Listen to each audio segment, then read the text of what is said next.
Man, it's so frustrating too when you get in states where you can't use communication and like you're using Yeah. hand signals. What's a lot of Like, time? Yeah. Yeah. the What are you hell did you talking say? about? I'm like, he's right there. He's Like, up. He's we should "Oh, have yeah, it is discussed a this buck." beforehand. Is he jiggling his belt buckle or taking a piss? I can't tell. Jerry's over there like, yeah.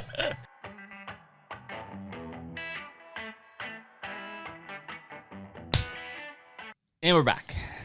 HUNTR Hey. Podcast. Yeah.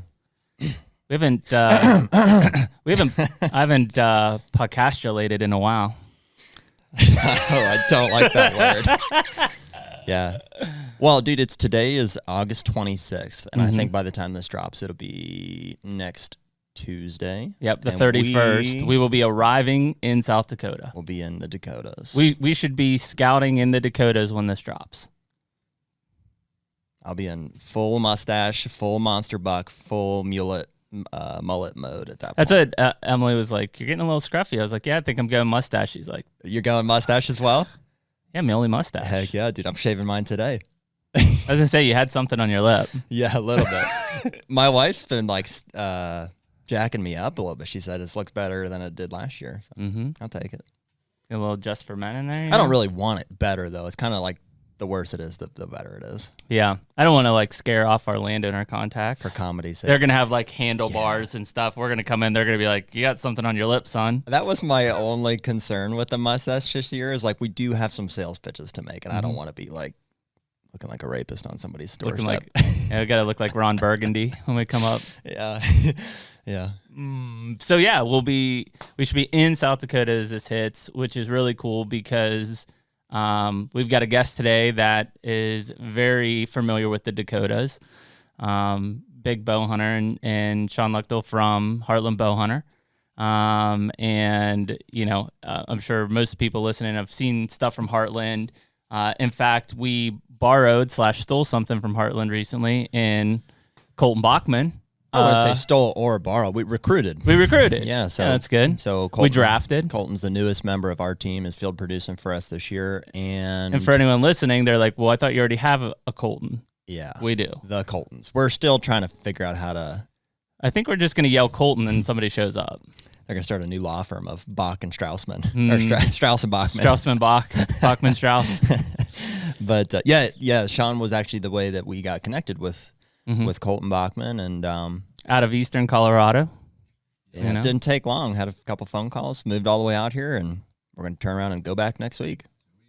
Yeah. It's starting to look serious now. There's 4 of us. Yeah, man. We got the whole team here. Now my whole team's here. The A-team. Sorry from the bottom. I'm super pumped about this. I mean, we've been talking about the Dakotas for a long time. I'm pumped for 2 things. Number 1, having Shawn on, because I think that this is one that we really relate to how these guys hunt, and in a production and storyline, we really relate to how they do very good storytelling throughout. 100%. I think these guys have one of the best productions in the industry. Yep. And but also just like right now, like I'm completely worked up about being in the Dakotas, like hunting. Well, I think that's why we grabbed Shawn. We got a lot of kind of stars aligning right now. First of all, he's who introduced us to Colton. Colton's here now, and he's getting ready to head out to, I believe, Nebraska for a velvet hunt. And yeah, he said he's got a week, so that sounds right. Yeah, sounds like he's having some bow issues he's dealing with this morning. Yeah, we might not bring that up this Sorry, morning. bow tech. Yeah. No, it sounds like maybe user error, which I think he'll admit. Yeah, well, and it's funny because he's kind of experiencing some of the things that, well, worse than what we're experiencing. But, you know, ultimately, we've been planning for months. And, like, here it is. We're, 5 days away from leaving. Yeah. And, like, I feel scattered. Like, I have the stuff I know I need in place, but then I'm like, what about this? Like, where's this? Like, dude, I'm still ripping my hunting room apart. I'm like, where are my gators at? I can't find them. I'll be your rock.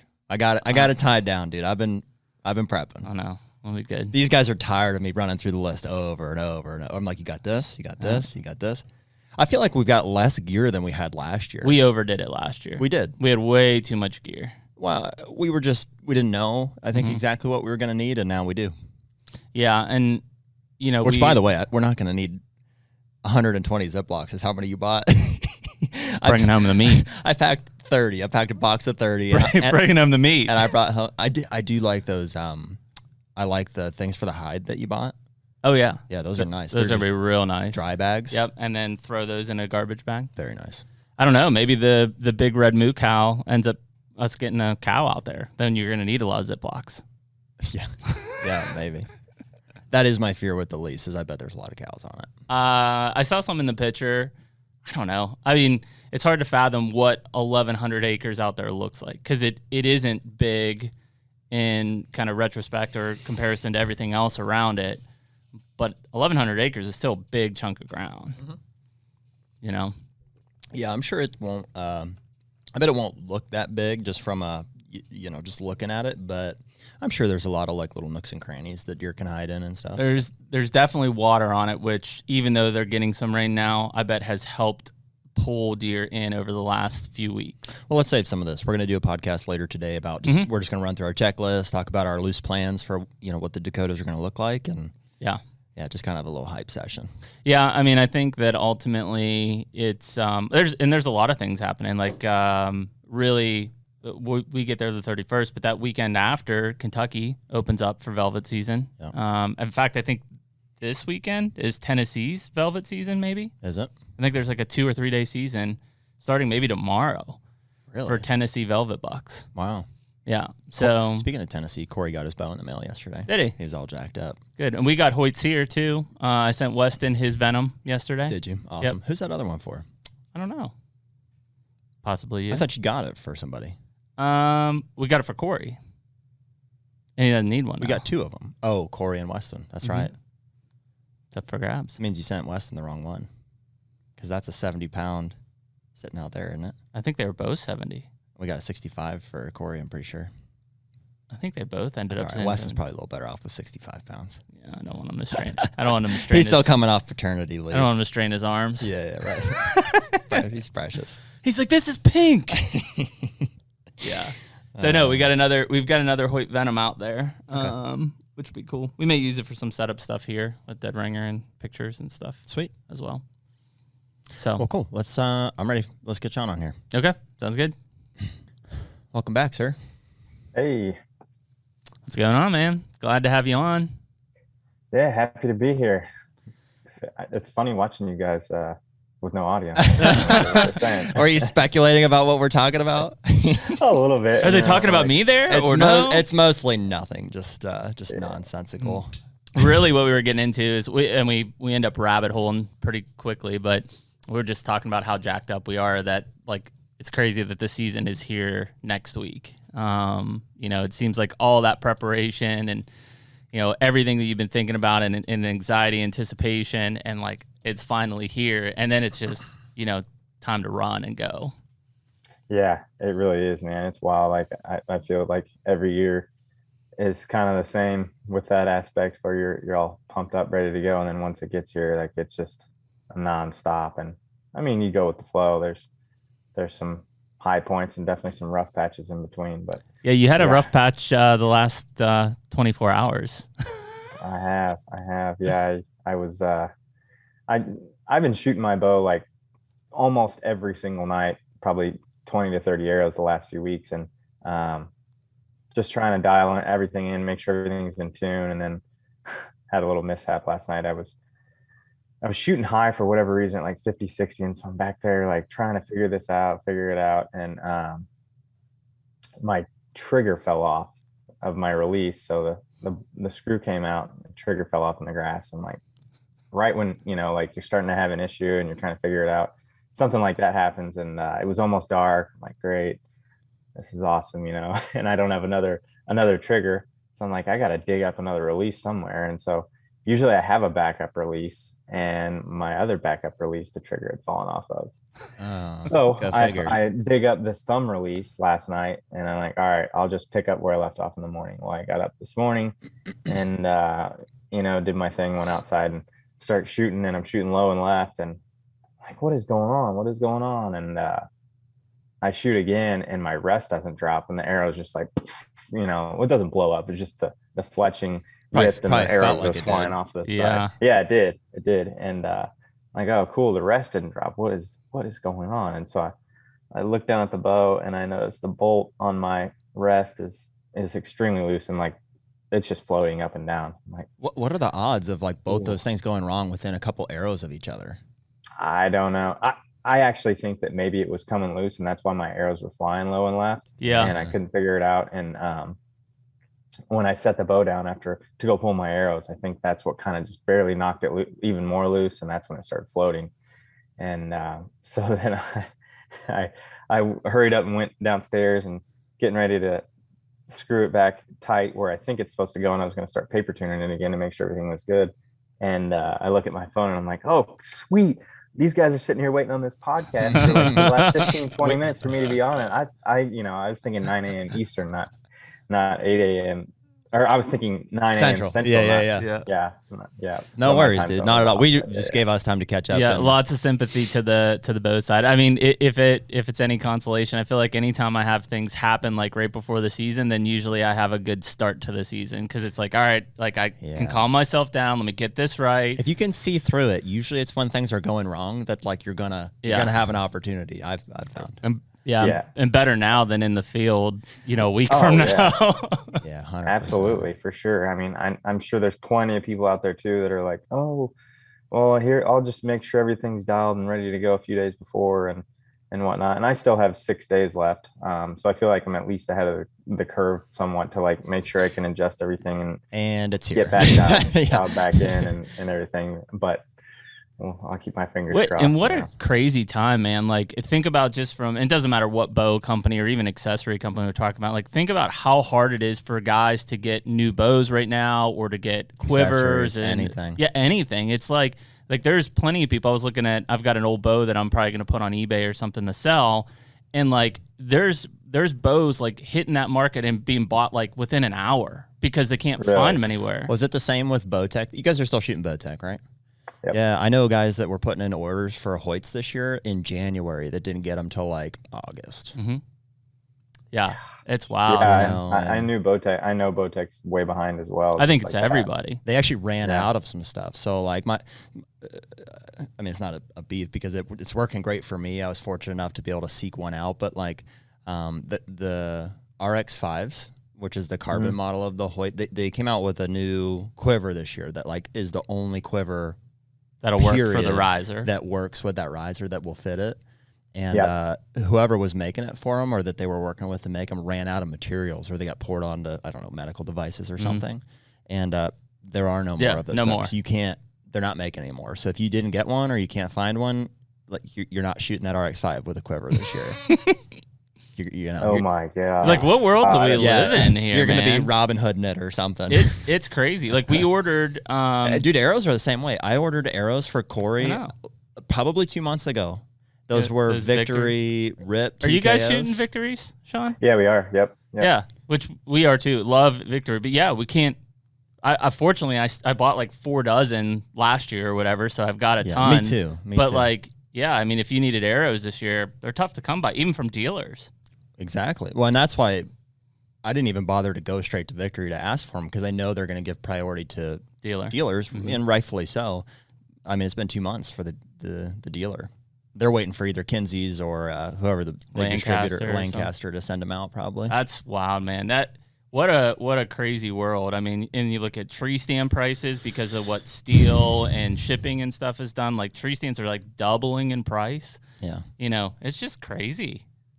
Yeah, I know. I agree, and it's scary to think of what's going to happen in the future. I mean, obviously, I don't know, but what could happen? You have no idea. Yeah, we were just talking even. It's not just this industry. Yeah, it's everybody. I mean, I look at sourcing products for our ice cream shop and stuff, and everything's going up. Mm-hmm. Yeah, I mean, we were talking this morning. Obviously, just this week, the NRA show canceled in Houston. So now we're talking about ATA in Kentucky in January, and it's like, is it going to happen? Is it not? Like, can these expos and conventions actually withstand not being held for 2 years in a row? I don't think so. Sure, it doesn't seem so either. Yeah, it's crazy. That's the world we live in. But there's always hunting. At least we can still go. Yeah, for now. Yeah, that's right. Exactly, for now. So, Shawn, where's your first trip this year? You said you've got 6 days. Where are you heading? So I'm headed to Montana for my first hunt on a general deer tag. So I'll be hunting the eastern side of the state, just pretty much out in the, it's not even really the breaks. It's almost like the plains. I guess you could call it the breaks, but it's pretty vast, open. There's really not any trees at all. Kind of rolling, and then you just see weird rock formations here and there. And it's not like the Badlands either. So it's just, I don't know. It's kind of a weird area between the breaks and the Badlands where it's just sort of flat, and there's not a whole lot there but sage. there's a cool and I don't want to spotlight it more than we have to, but there's a cool I don't know what you would call it, a vertical line of this country that has a lot of potential for hunting that doesn't get hit too hard. I don't think. I think like that eastern part of Montana, dude, we were talking about like eastern Colorado. We saw Mike had some freaking killer success on whitetails last year and saw some big muleys out there. Yeah, Colton had a giant. I don't know if you know this, like we need to go to eastern Colorado. I know. Should be on the that's docket. And so I guess, Shawn, when you're talking about that area, are you primarily going after whitetail or mule deer when you're out on that, or is it whatever I run into? Yeah, pretty much whatever I run into, but I feel like so I've been out there twice before to that general area, but I'd say once really, and the last time was in 2019 and 2018 or 2019. It's hard for me to remember. 2018, I don't know. Anyways, the last time I was there, I killed a pretty good buck, and we didn't see a whole lot of deer. And the whitetails that we did see were in kind of like river bottoms, where there's trees and stuff, which you don't see many trees. But yeah, the mule deer, like I found a good bachelor group, and then ended up killing one out of that group, and then I found another bachelor group, and Mike killed a good one out of that one, and those were really the only deer we saw. Isn't that crazy? Yeah, I mean, it is. It seems like if you find that right group, you can stay on it, and you can definitely kill one out of there or more. But if you are like just kind of bouncing around and looking, like, you know, it's not that the deer are few and far between, but it just seems like you got to find that one group and you got to commit to it. Mm-hmm. Yeah, I agree for sure. It's just wild. It's not like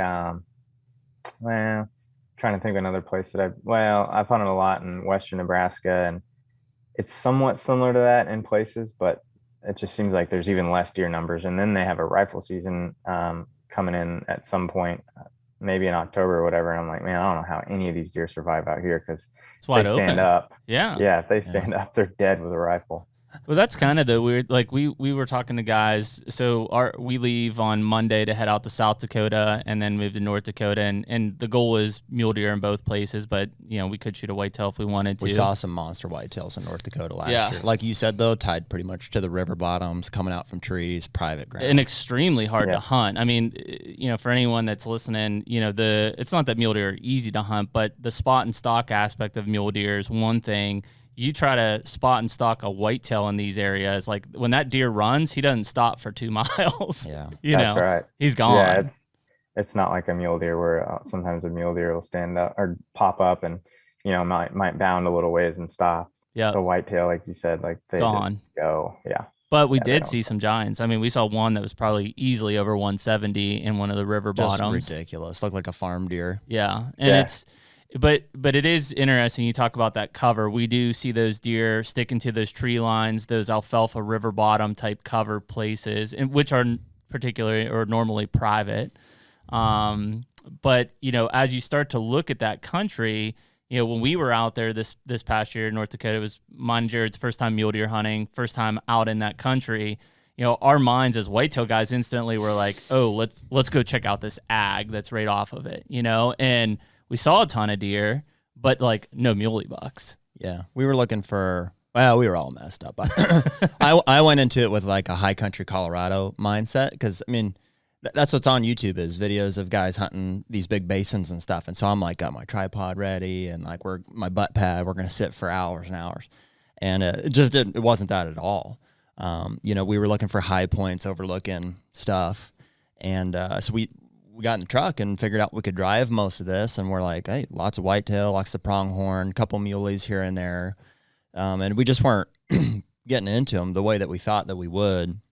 So we made a decision to jump across the river, the Little Missouri River, where we got into much more Badlands country. And from a topo map, at least to the untrained eye, there's nothing distinct about it. I'm like, oh, here's a a pinch point or a saddle, or like, what am I looking for? It just looks like rock. It looks like big piles of rock everywhere. Yeah. Sure enough, that's where all the mule deer were at. And they were coming off of some major food sources, which at that time seemed to be like there was a big wheat field there and a big alfalfa field. They were definitely kind of all filtering off of that and ending up, up in these breaks, bluffs, these badlands and stuff. So yeah, it is interesting because even when you say you're going to be in that eastern part of Montana, dude, we're close. We're 15 minutes from Montana. Yeah. Oh, really? Wow. That country looks so different, though. Like, there literally is this section of badlands, rock formations, and then it, like, on the eastern side of that, it's ag. On the western side, it's what you're talking about, which are, like, these big, open, like, rolling plains. Which I love. Adds to the excitement of that trip. I describe it like driving into, like, Jurassic Park, because it's, like, all of a sudden, it's like, oh, here they all are. Yeah, and it's just, they're, like, running everywhere. It's crazy. Yeah, I agree. You're exactly right. It's wild how much it changes. And I also agree with, I experienced the same thing when I hunted North Dakota last year for mule deer. And I went through the same exact scenario as you guys did. I was like, I've driven through here, but I've never hunted it. And I'm like, I'm going to get to a high point. We're going to hike over here because it looks like this is a high point. And we'll go 3-4 miles in and we'll find the deer and they're going to be there. You get in there and you're like, man, this looks awesome. You sit down. You spend 30-45 minutes glassing and you might see a doe. Like, what? And where are the deer at? And so you're like, I should have been in the truck the whole time. That's what we figured out. I mean, we saw 2 of the biggest mule deer that we had seen in the trip. Actually, all of the big mule deer we saw, because some of them were coming off private, within 100 yards of the road. Like they were just like they were filtering. Dude, that out was of these real area. weird. I don't know if that's gonna happen again. This was opening morning, so first things first, we had a fellow camper. It was a resident of North Dakota that informed us that, like, hey, you're not allowed to start hunting out here until noon on opening day. And we're like, okay, like, okay, thanks, buddy. Like, we just thought he was jerking us around, but sure enough, that was true. Fortunately, we hadn't got out of the truck yet. But then later that morning, so this is when we decided to jump over to the other side of the river. We start driving down this road. We're looking for, here's something. There's a freaking big shooter muley, like within 100 yards of the road, bedded right there. Like, I'm like, is this for real? Like, he's right there. He's skylined. He's skylined, like broad daylight. There's cars. I mean, it's not a high traffic area, but there's some other hunters out there. I'm like, I don't know how nobody else saw. He's on deer. public. We ended up stalking that deer at 12:01. Yes. As soon as the clock struck noon, we were after him. Which was the first time they kicked our ass. We blew it. We blew it. Right. Like, we come out this drainage, and like they had moved back in. Obviously, as the sun's coming up, they're moving back this drainage to keep in the shade. And like, I felt like I made just a perfect stalk on these things. And I mean, it's a little nothing of a draw. Yeah, there's nothing. I mean, you look on a map and it's one you'd overlook for sure. Yeah, and I look and I'm like, I come up over this little crest, and I'm like, he's gonna be right here, and there's nothing. And like, Jared's across, he can't see anything. Got my little walkie. I'm like, he's got to be there. He's got to be there. He's not there. Like, there's nothing. And like, I end up like just tilting my head, and there's like a single sage bush at the end of this draw, and both of them are just like packed underneath. For context too, I was glassing from one side of the road, and Jeremy was stalking them on the other side of the road. Yeah. So I would, like, my line of sight was over top of this main road that runs through the bottom there.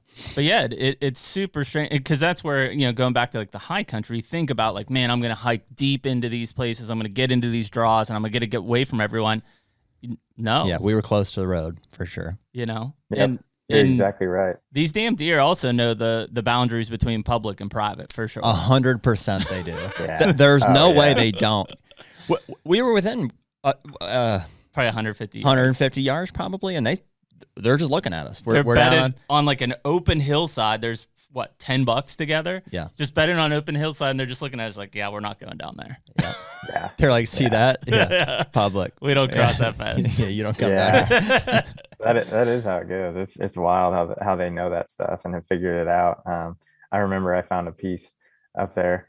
I was looking. I went through the same trials like I said you guys went through, and I'm like, all right, I'm gonna find a food source, probably alfalfa, whatever it may be, and surely there's deer coming off of public that are hitting that. And so I find one on the map, and I'm like, all right, we'll go check it out. So we drive over there in the middle of the day. This was the day before opening day, and pulling there. I'm like, oh, this looks phenomenal. Like this is a whole section of alfalfa, and it butts right up to another section of public. And then on the other far side, it's private as well. Like they're going to be here. So we go walking in there, and I took a trail camera with me because I was like, if we find a really good trail, I was like, I'll put it on there, and you never know, whatever. So we go walking through there, and we're checking everything out. We found some deer sign, and I think we jumped a couple does or something, and go all the way around the other side. So we probably hiked, I don't know, a mile or whatever to get all the way around this big section. And I think, I couldn't find anywhere to put my trail camera, but we found, like I said, good sign, and we're walking back to the truck, and I hear something, and I'm like, man, it sounds like a four-wheeler. No, there's no four-wheelers around here. So we keep walking. I'm like, all right, I hear a four-wheeler for sure.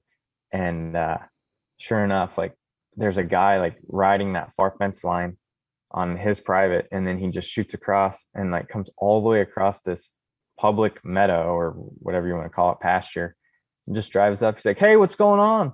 Like, not much, just scouting. And he's like, yeah, well, I live right up there. And we're like, oh, cool, that's awesome. And he's wearing a shirt, and it says something about like something outfitter. Like, okay. He's like, so you guys are gonna hunt this, huh? And I was like, I don't know. We were just, checking it out, poking around or whatever. And he's like, oh yeah, well, I live there, and I've outfitted for 20 some years, whatever it was. And he went on and on about how he had Pomeranda out and yada, yada, yada years ago. And I'm like, all right, well, I don't think there's any deer in here right now. And I don't think you're supposed to drive your four-wheeler across this, but whatever. Dude, they really do think they are. We had the similar thing, and we were lucky. We kind of avoided them. Everybody we've talked to has had a similar situation. We've seen, so where I killed my buck, it was literally this fence line that Jared and I were talking about where we know who bucks. He is now, too. Yeah. I know his dad, or I know his uncle or something.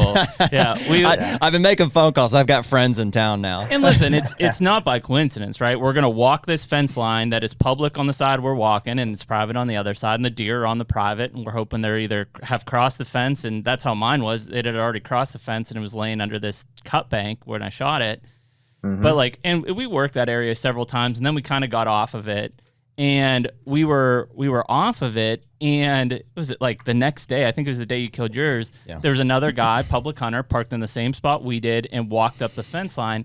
And damned if that outfitter didn't drive his truck through the fence and parallel that guy and literally park his truck right next to the guy. And it's open season. Like the guy's hunting, and he's just sitting in his truck right next to him. Just letting him know, like, I'm here. It's crazy. That sucks, man. Yeah. Pretty lame. I mean, I understand, because I've been in the same situation, not that exact situation, but like where I'm in my home state of Missouri, and trucks start showing up all over from out of state. 100%. I get the feeling where you're like, oh man, out of staters, blah, blah, blah. But dude, I mean, I go and do the same thing, so I have no room to talk. That is the hard part, because we talk about that all the time, is like, as a community, like we want there to be hunting recruitment. We want there to be more hunters and stuff. We want the tradition to carry on.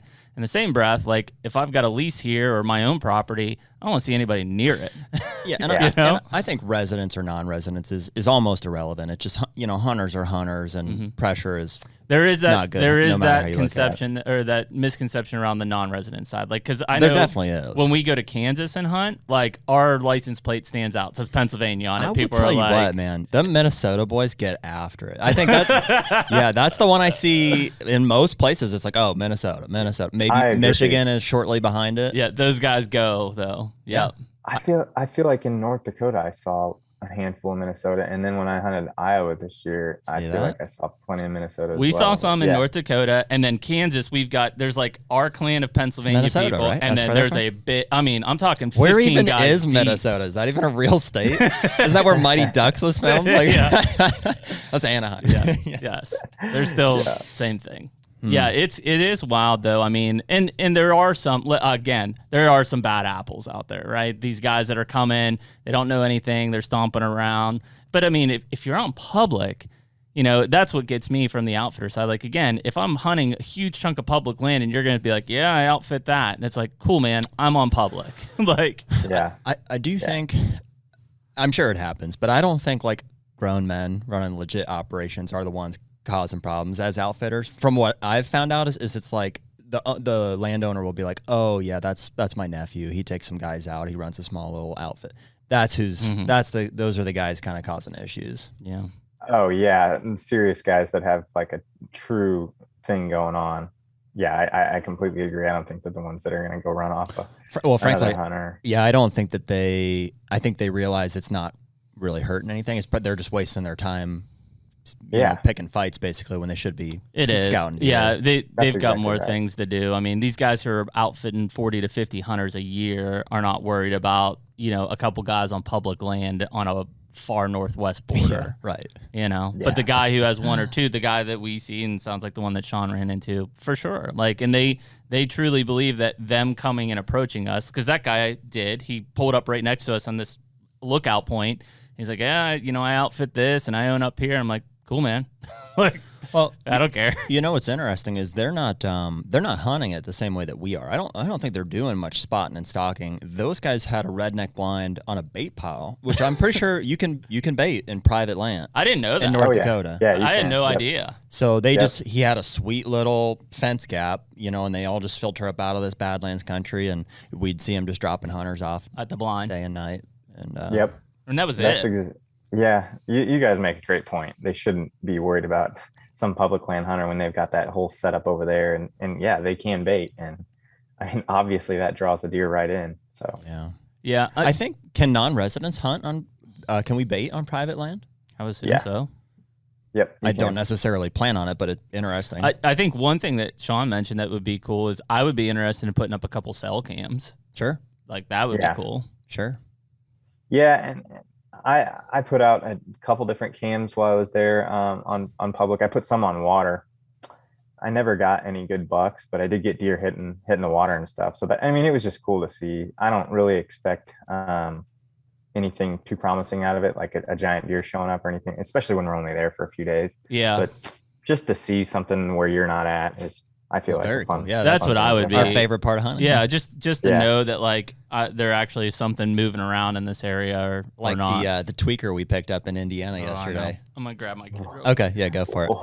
What? Yeah, dude, we had a I'll pull the picture. I don't know if you can see it here. We've got a small little lease in Indiana. It's maybe 80 acres, 100 acres. Uh-huh. And it's like it's an odd setup. It's like just outside of town. It's kind of between a golf course and a campground, and like a little town with a shop and save and stuff like that. And there's big deer there, I'm pretty sure. I mean, we've seen some big tracks and stuff. And we went up a couple weeks ago on the way out to Illinois, where we were doing kind of just more scouting on public, and we threw some cameras up, and we got a nice 8-point in there, probably a 4-year-old, but a nice, 100 and mid 150 type 8-point. And sure enough, yesterday, I'm almost sure you can't see this from here, but on that same camera, I can't see there's a guy with backwards ball cap, wife beater, camera, not ours, in his hand, like just fidgeting and all, like right in front of the camera. And surprisingly, he didn't take it. He looks to me, no judgment, looks to me like a take it type of a character. And we got a picture a couple hours after. So I have no idea what he was doing. He definitely had a trail camera with him, and there's no way he didn't see ours. I mean, that's what I was going to ask, is if he for sure saw There's no way, dude. It's a stealth cam with a big HME solar panel. I mean, you would see it. And it's right on a little opening on a big scrape I raked in, and he walked right in front of it, right where that 8-point was standing a couple days ago. Did you guys have that lease last year? No, it's our first one. Okay. First one. Wow, that's weird. Did you guys contact the landowner? We did. I'll be anxious to hear actually what Jeremy says. So he texted him yesterday. I don't know if he heard back or not. Jeez, man. People are freaking crazy sometimes. Like one of the guys, Ty, that's on our show, he's got a we're super familiar with the show. Yeah, I know who Ty is. Oh, okay. Big fans too, first of all, man. So it, man. So like he's got this spot it's kind of in the city, but it's a big chunk, especially for in the city. It's probably 400 or 500 acres. And of course, where like he's got the majority of the bucks showing up on the beans and stuff is right off this busy road, and people sit on that road all the time and watch these deer. And they're only like 150, 200 yards off the road. And so he's got a camera in there in that tree line where they come out, and he's gotten 2 different people on there over the last month walking around in there in like the middle of the day, like in the extreme heat. And actually neither one of them look like hunters, just like straight up. Well, dude, this guy didn't either. I don't know. I still don't know if that guy was holding trail cams. He was. Was he? Not ours. I mean, ours are both still there. Correct. Did you ever hear back from the landowner? Mm-mm. Just never responded? Mm-mm. Sweet. Cool. That's good. I don't know. I mean, it's not gonna be the last one. I mean, it's right on the edge of town there. Which is kind of the downfall of it. I'm super glad he didn't take that camera though, because I mean, dude, there's a good chance we sneak in there and kill that buck. Mm-hmm. Oh, I bet we'll see a lot bigger bucks in there still. Yeah. They keep telling me that's like the right area. It's I just have no keeping idea. people off of it. I don't know how he got in there. I mean, dude, there's like 13-foot corn, like, perimetering that entire property. I wonder if he came. There's a little piece. He came from the thick stuff. There's a little piece of private right, like the direction that camera's looking. Then there's like a trailer or house back there. I wonder if he's in there cooking meth. Was he out foraging for ingredients? Yeah. He's like, I'm just gonna put a little corn in this. You're like, was this propane can out here last time we were here? I don't know what he was doing, man. He definitely looked like he was setting up trail cams. So we'll have to figure that. I can't believe he didn't take that camera. I don't think he saw it. How could he not? Well, I think he was high as hell. Being impaired might. Yeah. Have you guys had any wild stories of running into people that are trespassing and whatnot? Like crazy incidents? Well, we had some off-road tractors on our Kentucky property this spring, like souped up tractors. Dude, we literally flipped a Polaris Ranger on this property. Yeah, and I have no idea how they navigated. I mean, I'm talking lawn tractors flying Confederate flags, Cub Cadets with 500 cc's. Yeah, and it's funny because we leased this piece of ground. It's eastern or east central Kentucky, and it's hill country. Yeah, it's hill country. I mean, it's nasty, and like we get these pictures, and the guy that we lease off of is actually the game warden for the county, and so I send it to him, and immediately he's like, "Yep, I know who they are." But yeah, I told him, I was like, frankly, man, I'm impressed that they got through there because, like, yes, there must be some kind of like moonshiner's pass that we like a trap door that we're driving right over, because I don't know how they got those things up and over. I have no idea. Did the guy go talk to him? Yeah, haven't seen him back since. So then again, like this stuff is treacherous. Like I don't even know how to navigate it with a ATV or 4-wheeler. I have, that's weird. I guess, issues almost every year on our property. Nothing that has come to mainly with Amish. Anything crazy. The Amish are pretty good about, they'll call. Yeah. Like on a daily basis, they're like, hey, we shot this one, ran across there. You mind if we go? We're like, no, go get it. And then we'll get a picture of 2-year-old, 3-year-old to kill them all. Yeah. But I'll get pictures every once in a while of, gun hunters that will just pop across the fence, I think. Like whether they're looking for something they shot or... I had a kid, there's a kid that stole a camera, and I know he stole it. And then I caught him walking on the property later, and I went and I confronted him, and I said, not only did I just catch you, I know you took that camera too. And he's like, oh, I don't... He said, no, I'm not sure. And I was like, don't let me see you on there again. Yeah, I don't think we've had, to be honest, man. So where are you at in Missouri? Are you in Columbia still? No, I'm outside of Kansas City, probably like 45 minutes to the east and a little bit south. So I lived in Columbia for, I don't know, 6 years. And honestly, that was the worst trespassing I've ever experienced in and around Columbia. Yeah, especially like heading up towards like Boonville and stuff like that. I had a lot of issues with cameras stolen and things like that. And I think part of it was like I'd leased some ground that I think people probably had just abused for a long time because the landowners just didn't care that people hunted it. And then eventually it changed hands, and at some point I leased it. And I think people they don't care. Well, no, some of them don't. That's a great point. Like once, especially if they've been there a bunch, they're like their whole life, and then you come in there and set your stuff up. They're like, well, he's not supposed to be there. What the hell, Yeah. I've been all over this place. And I've talked to him. I'll confront him and be like, listen, like you can call this person, but like I lease this. This is like I'm hunting this now. They don't care. No, they don't. You're right. Yeah, they don't care. Well, trespassing is one thing. Theft is entirely another. Like frankly, if that guy saw the camera and didn't steal it, like respect. Like a little bit, you know, it's like, yeah, I don't want you on this property, but like, thank you for not stealing our stuff. And Jeremy and I, you know, talked to you about like, I know for a fact that these guys don't realize, nor do they appreciate like the amount of hours and financial resources that we put into, you know, setting these properties up with trail cameras and just like the investment, like just our investment in these places, and for them to come and be like, oh, camera, take it, it's mine now. You know, it's just what a slap in the face, dude. It's like you might as well walk into my house and like and I've had some guys that I've confronted in both Kentucky, but when I was in Missouri, and basically they were like, yeah, you know, we're just looking to like get our kid a doe or something. I'm like, cool, man, like can't do it here. Like if you would have asked originally, I probably would have said, yeah, like go take them right here and let them kill a doe, and like I won't care, you know, especially if it's gun season after, you know, I did all my hunting for bows. The worst is when you catch people like that and they like act like you're the bad guy. They're like, oh, well, we just wanted to shoot a doe, and we're like, okay, well, you can't. Sorry. I know. Yeah. Mike's had some issues over the years on a piece that he hunts, and his biggest thing now, like, I mean, he's had multiple issues with it, but because it's close to the city kind of, and his thing now is whenever he catches him, well, he's got cell cams set up like up high, so he'll see him drive in and whatnot, and so he'll run over there and confront him, but he takes his phone. And immediately when he gets out, you know, he puts it in their face and starts filming them, and it's always funny. It's fun to watch. You remember Lauer doing that? Yeah. I've got a buddy who's like, I don't know how to describe him. He's got a few screws. He's got a few. Definitely got a screw loose. He's really charismatic. He's really funny. Yeah. He caught these kids on his property and just made a mess of them. Yeah.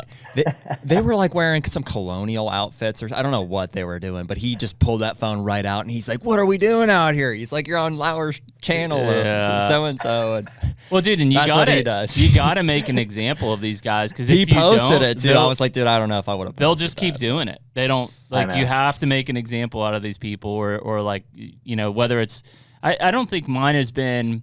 I haven't had as many issues about the hunting stuff lately as much as I have just like four-wheelers and people are just like, well, I don't know, man. Like I was just driving my four-wheeler, and I'm like, yeah, you can't. Like this is private property. They don't care. I had about. Sorry, go ahead, Shawn.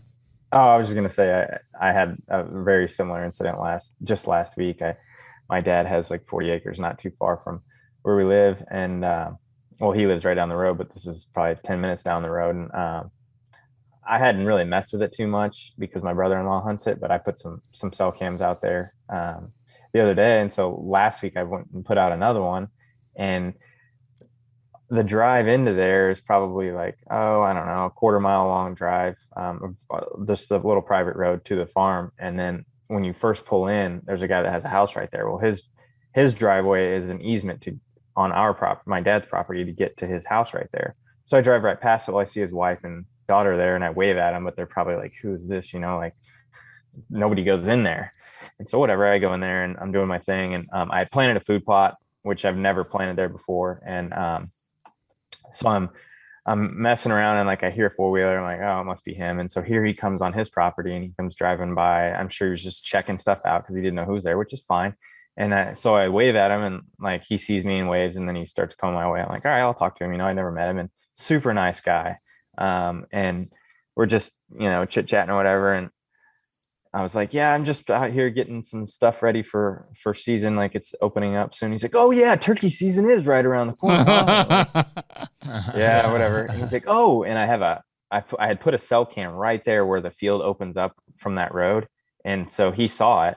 He's like, oh, you got a camera right there. And I was like, yep. He's like, man, my wife and I were down here last spring walking around the perimeter of that field. And I was like, whoa, there's a trail camera, which was my brother-in-law's. And he's like, I was like, oh man, I better get out of here. And I was like, yeah, we try to keep tabs on stuff going on around here and whatnot. And he's like, yeah. So anyways, well, you know, whatever, have a good day. And I'm like, all right, well, you know, he knows there's cameras here, and he's not a hunter, obviously. So I'm not worried about that aspect of it. It's just like, look, dude, if you want to take a walk and it's not deer season or turkey season, like I don't care, just ask or whatever.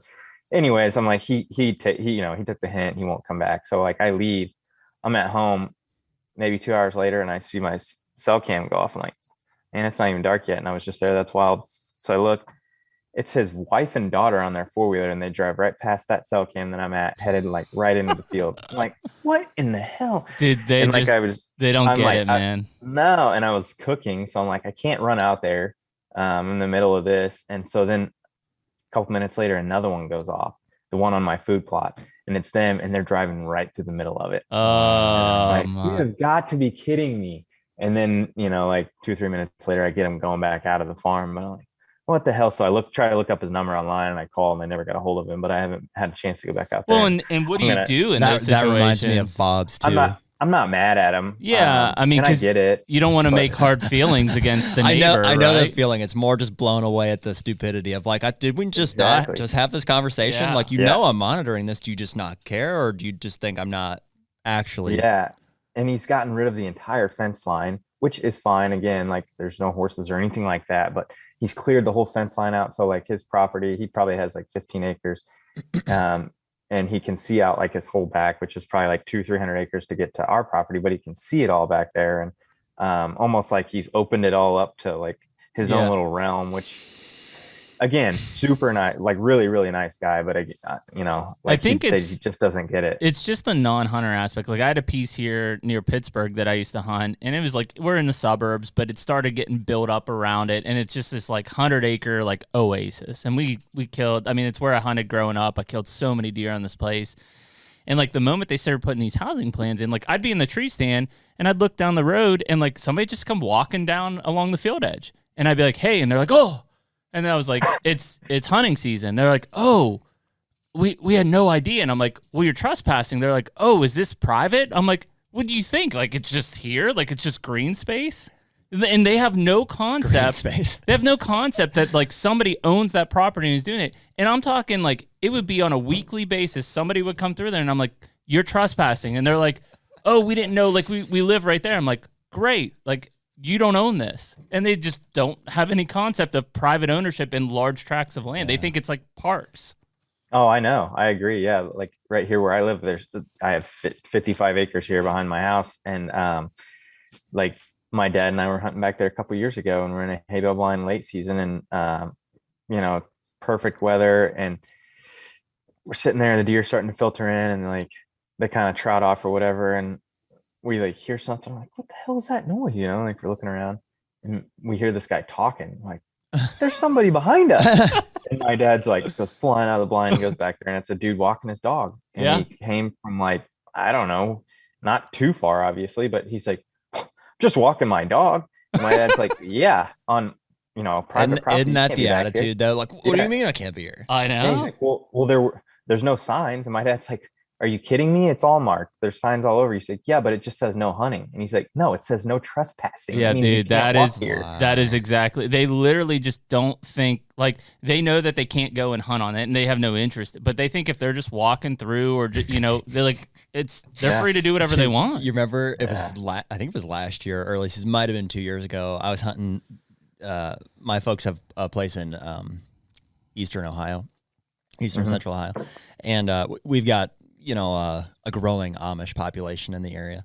And so I'm sitting down on the stand. It's early season. I don't know what I was expecting to see, but I start seeing this tree like I remember whipping, that. and I'm like, oh dude, I was like, that thing's getting tore up. I was like, that's some kind of buck ripping that thing up. And I'm like looking. I'm just like I'm trying to see what's going on, and sure enough, that tree is whipping, and I'm like, dude, he's getting it, man. And so I start getting excited, and then I caught like a flash of blue, like like a denim blue, and so I watched it for a while, and then I would like hear these like little voices or what, and eventually I could see it enough to tell that there was two Amish kids over there like cutting this tree down for I don't know what, to make their own recurve bow or something. And sure enough, eventually both of them and their dog worked down across the fence. I watched them cross the fence into I was hunting four corners, and so they cross into somebody else's property and then right onto ours. And I called him over, said, hey, and the first one like bolted as soon as he heard me, and the other one like stopped. I said, don't run. I said, come here. I said, come here. He was probably like 12. Yeah. Maybe a little older. Don't you run. And I asked him if he knew whose property he's on. He's like, yours? I was like, well, not right now. I said, right now you're standing on Ray Brewer's over there. I said, you're about to walk onto mine. I said, I appreciate it if you kind of respect these borderlines. I said, I don't mind if you're out here, having fun. Like, that's awesome. But I said, I'm hunting over here. And so we call that stand the Amish defense. We don't really even hunt it that much. I just basically leave it there so that they're aware of it. His buddy's like 7 corn rows deep running, at that point. Yeah, I thought it was this buck working this tree real hard. Sure enough, this little Amish kid's cutting it down. It's tough, man, and it's like obviously I'm not too pissed off about like even that Indiana one that we got yesterday, but like. Man, when you've built so much anticipation and then like the season's here and you've kind of left it alone and everything, and then whether it's a hunter or just somebody walking through. How about the 15 or 20 cows trespassing in my food plot yesterday? Yeah, that'll defeat you real fast. Yeah, I pull up my camera roll yesterday. Did I show you these pictures? I pull up my camera roll yesterday and I've got no joke. Like it says, whose cows are Stealth those? Cam says 99 plus pictures. Like I'm like, whoa, and I see a ton of cows. They're Sam's cows. So that is the worst. Well, I was just gonna say I've only dealt with it once, but it was only like 1 or 2 cows, and then I know Mike has dealt with it on his father-in-law's property because he has cows on there, and Mike fences off his plots and they bust through. But yeah, well, what's worse is like I've had this issue before almost every year. It's my uncle's cows technically, but his farm hands are like running amok, doing whatever. And so there's the guy that I know, Brad, has a cell phone. He's a good guy. He's helped me out in the past, but he's not the cow guy. He's the ag guy. Mm-hmm. So I call him and he's the farm manager. And I was like, hey, dude, I was like, same issue. I said, I've got cows down on, this food plot. I said, can you help me out? And I can tell he's like already disgruntled because I call him every year with the same thing. And it's kind of one of those things where it's like, well, I would expect him to fix the fence. But in Ohio, I think technically it's like, the neighboring landowner's responsibility to maintain the fences to keep the cows out, which is stupid. Seems nuts. Stupid. But so he's like, okay, well, the cow guy doesn't have a cell phone, which I'm like, dude, homeless guys in New York City have cell phones. What do you mean? And I got the sense that they don't get along at all. Oh, the ag guy and the cow guy. And so eventually the cow guy calls me from his son's cell phone. And he's cool. I've dealt with him before, and so what we found out is like pushing them off from our property is not nearly as effective as coaxing that back over from the other side with, bait piles and stuff. And so I think he got him out. He said he pulled him out, fixed the fence, and he's baiting on the other side now to keep him out. So that's crazy. At least now we know how to deal with it. Last year was a debacle because every time I'd get pictures, I'd call them, and like 5 or 6 different times they were in there running the whole property trying to push them off. And again, you talk about an evolution there, but like think about how valuable, whether it's trespassing or cows or whatever, from a cell cam standpoint. 100%. Because like those cows could have been in there, mowed your food plot down for weeks. Yeah, I'd have never known. Had no idea. You come in, you're like, they're tearing us up. What happened? Colton, that was that food plot we just put that licking branch in with the box blind where I shot this Fozzie Wazzie deer. Yeah. Oh, they were in there. Yep. Yeah. It's in as much as I love those cell cams, I also hate them because like if we put them in like Kansas or Illinois and then one goes down, I'm just like, you got to be shitting me. Like I'm not driving 15 hours to put this thing back up. I agree. I put one up 3 days ago. In a spot that's like in the middle of the cedar thicket, made sure, brand new batteries and everything. And I'm like, all right, I pray to God this lasts like 3 months. But there's something bound to go wrong. Oh, no doubt, man. Squirrel or raccoon's going to rip the antenna off or whatever, 100%. Are you guys running Reconics? Yeah. Yeah, you guys been running those cameras like for a long time, right?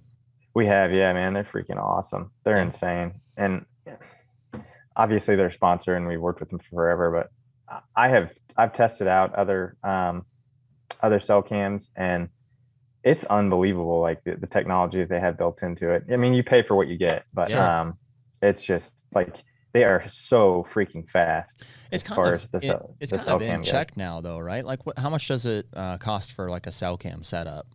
I think it's $5 per camera that you add. For the camera itself. Oh man, I'd have to look. I don't even remember, to be honest. I mean, at one point in time, I remember them being like $1,300 from Reconic. Yeah, and I think they've come back. Yeah, down. I think they're $500 or $600 now, which is, I mean, less than like a Spartan. Yeah, or at a Spartan. Mm-hmm. Let me see here.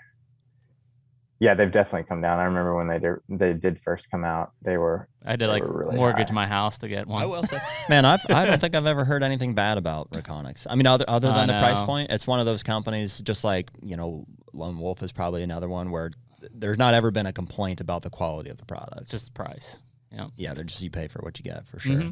Yeah, and that's the hard thing for this industry anymore, is to understand that you are paying for what you get, and dude, I will say too, we've really had good luck with these stealth cams. I mean, they've been great. I've been pretty impressed. Yeah, I've tried them out before too, and I mean, again, I'm not trying to like toot Reconics not at all, horn. man. I'm speaking candidly. I feel like they're right in line, right there, with Reconics, pretty dang close. Wow. Yeah, they've been really good for me. And I've had Spartans, and I had good luck with Spartans. My big thing is anymore, and I'm sure you guys are too, Shawn, but like for us, it's like I'm literally running 35 cell cams at least, if not more. And I don't have that many.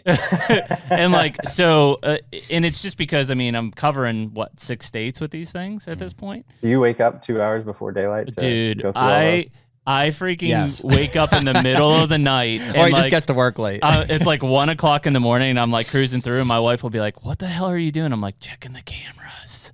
I had to stop doing that because I was like, I'd look at them and then I'd be up for like another hour or two thinking about it or whatever. And I couldn't shut my mind off. And my wife would say the same thing. Yeah. What are you doing? Yeah, it's just like my cameras. A massive glow over there. She's like, at least turn the brightness down. I'm like, okay. It's deer season, babe. Well, that's it. Like right now, I'll still check. Like first thing in the morning, I'll like go through and rip through them. But like during season, it's bad. It's like every hour I'm up. Man. Like it's actually the cell cameras too. It's not just deer season, because once we shut them all off, which we never shut them all off, but once it's like, January, February, it kind of dies off. I'm like, right, what happened?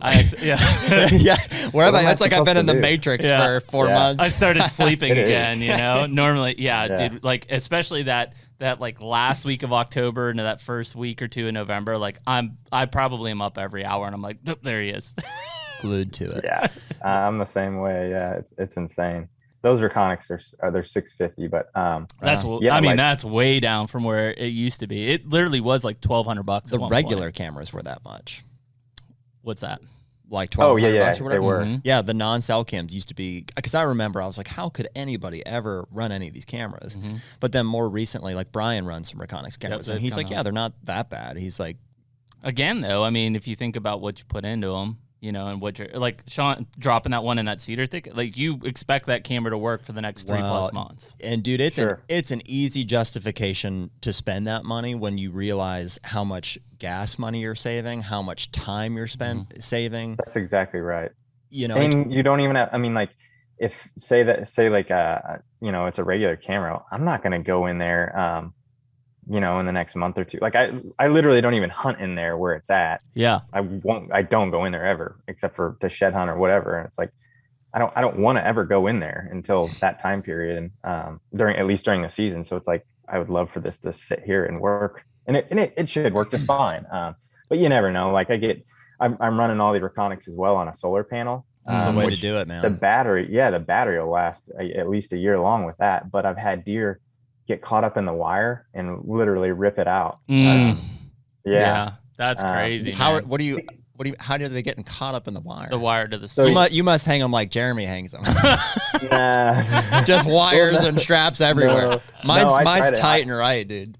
Well, no, like the wire that comes with this thing is and it's like a thin conduit that goes around the wire, and like it has like probably a 10-15 foot cord. Yeah. And so I put that solar panel as far away from the camera as I can. So I don't know, in my mind, I'm like, all right, well, this will draw less attention to the camera.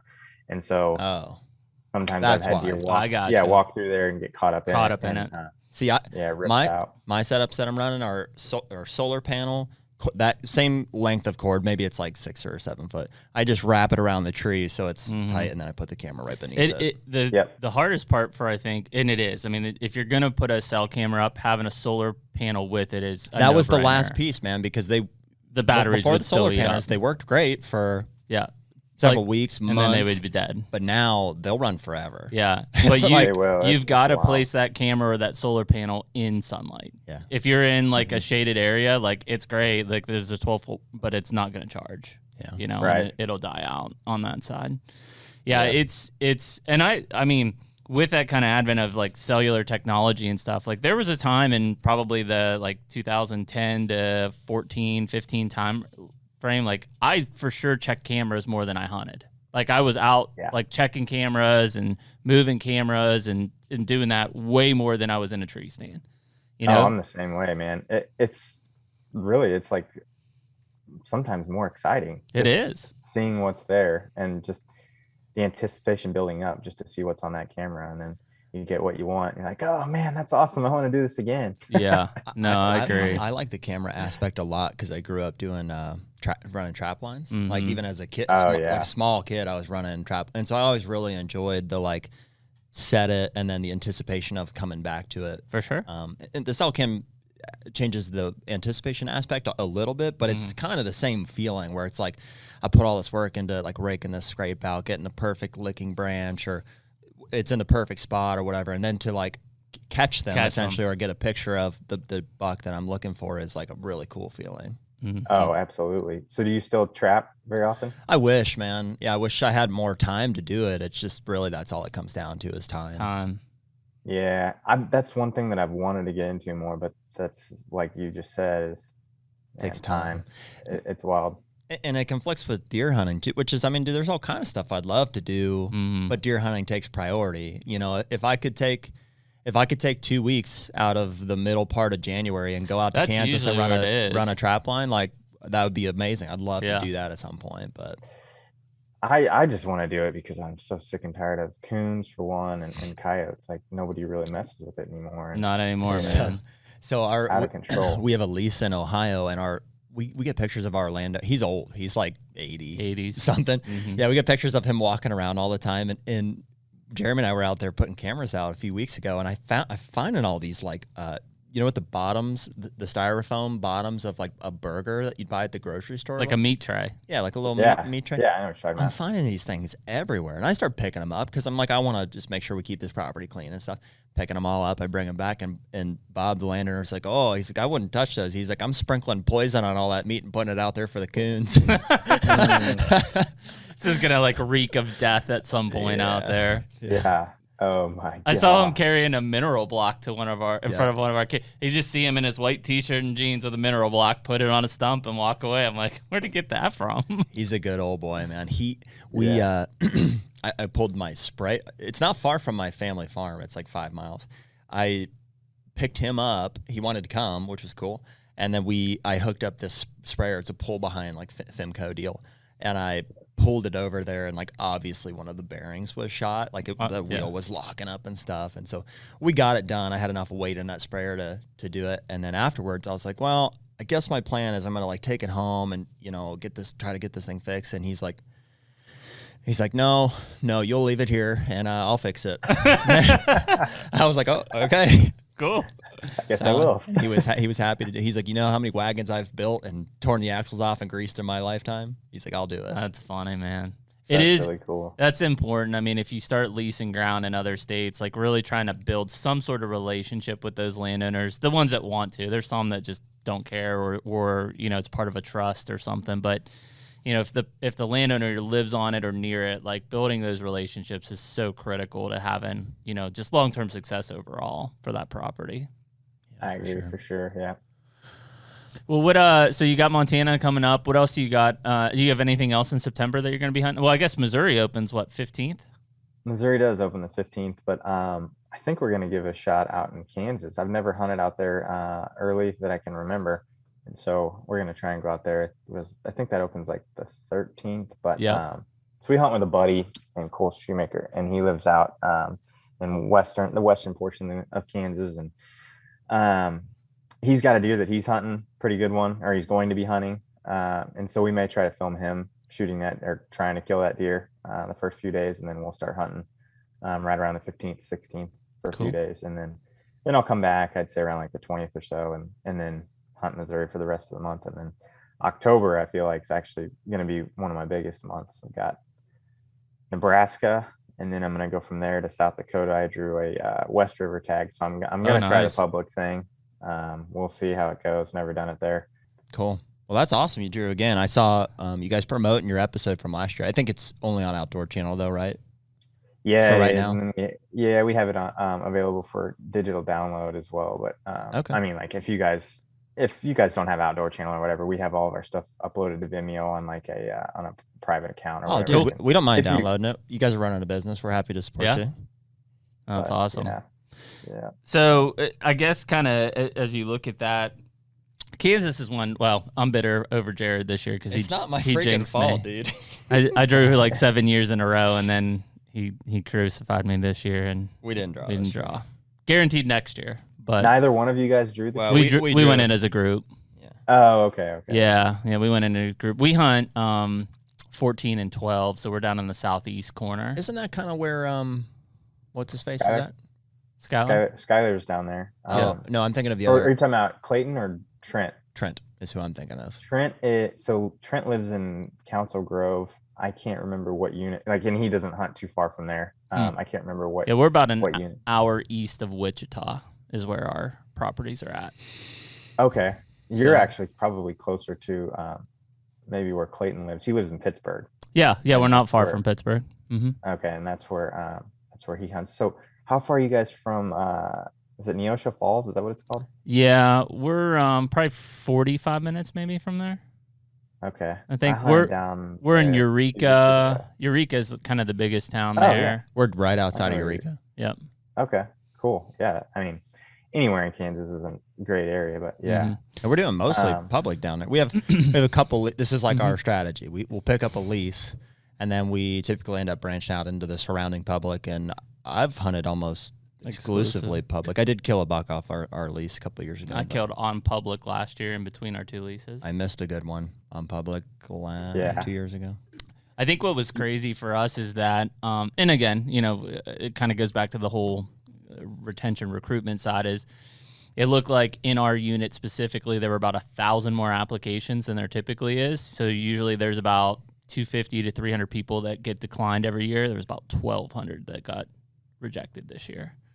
Wow. Because we looked at those stats. I forget what podcast. You remember, Colton, what podcast we were on when we were looking at those stats? I think it was with the Game Commission. Was it with the Game I thought Commission? so. Yeah, it was crazy, man. The amount of applications, non-resident applications for all units was like 24,000 over 2019. Like it was crazy. We know quite a few people that didn't get drawn Yeah, in Kansas this year. yeah, and I think Yeah. again, to protect the quality of deer. I mean, the reason we all go to Kansas is to kill big bucks, right? So Yep. to protect that age class and this quality of deer, it's a natural evolution that it becomes a point system. So you may always, just like Iowa, right? You may always need multiple preference points at some point here in the future to kill a buck in Kansas. Yep. But that's only to ensure that you keep that quality. I mean, if all of a sudden it's, they're just like, oh, we'll just allocate more non-resident tags, eventually you're only going to be killing 3-year-olds in Kansas. Yeah. Yeah. I wish Missouri was that way. Like it's over the counter, non-resident. And I mean, gosh, I can't even imagine how many more hunters there probably were last year. Well, dude, that's with that being said, because of Kansas. Yeah. We kind of glazed right over Missouri because of that. Well, and it's one of the, I remember, so my wife worked for MDC for 5 years. She was one of the private land deer biologists in the 2012 to 15, 16, 17 range. And I remember asking her, because I was like, well, technically, like I can kill 3 bucks in Missouri, right, if I do it right.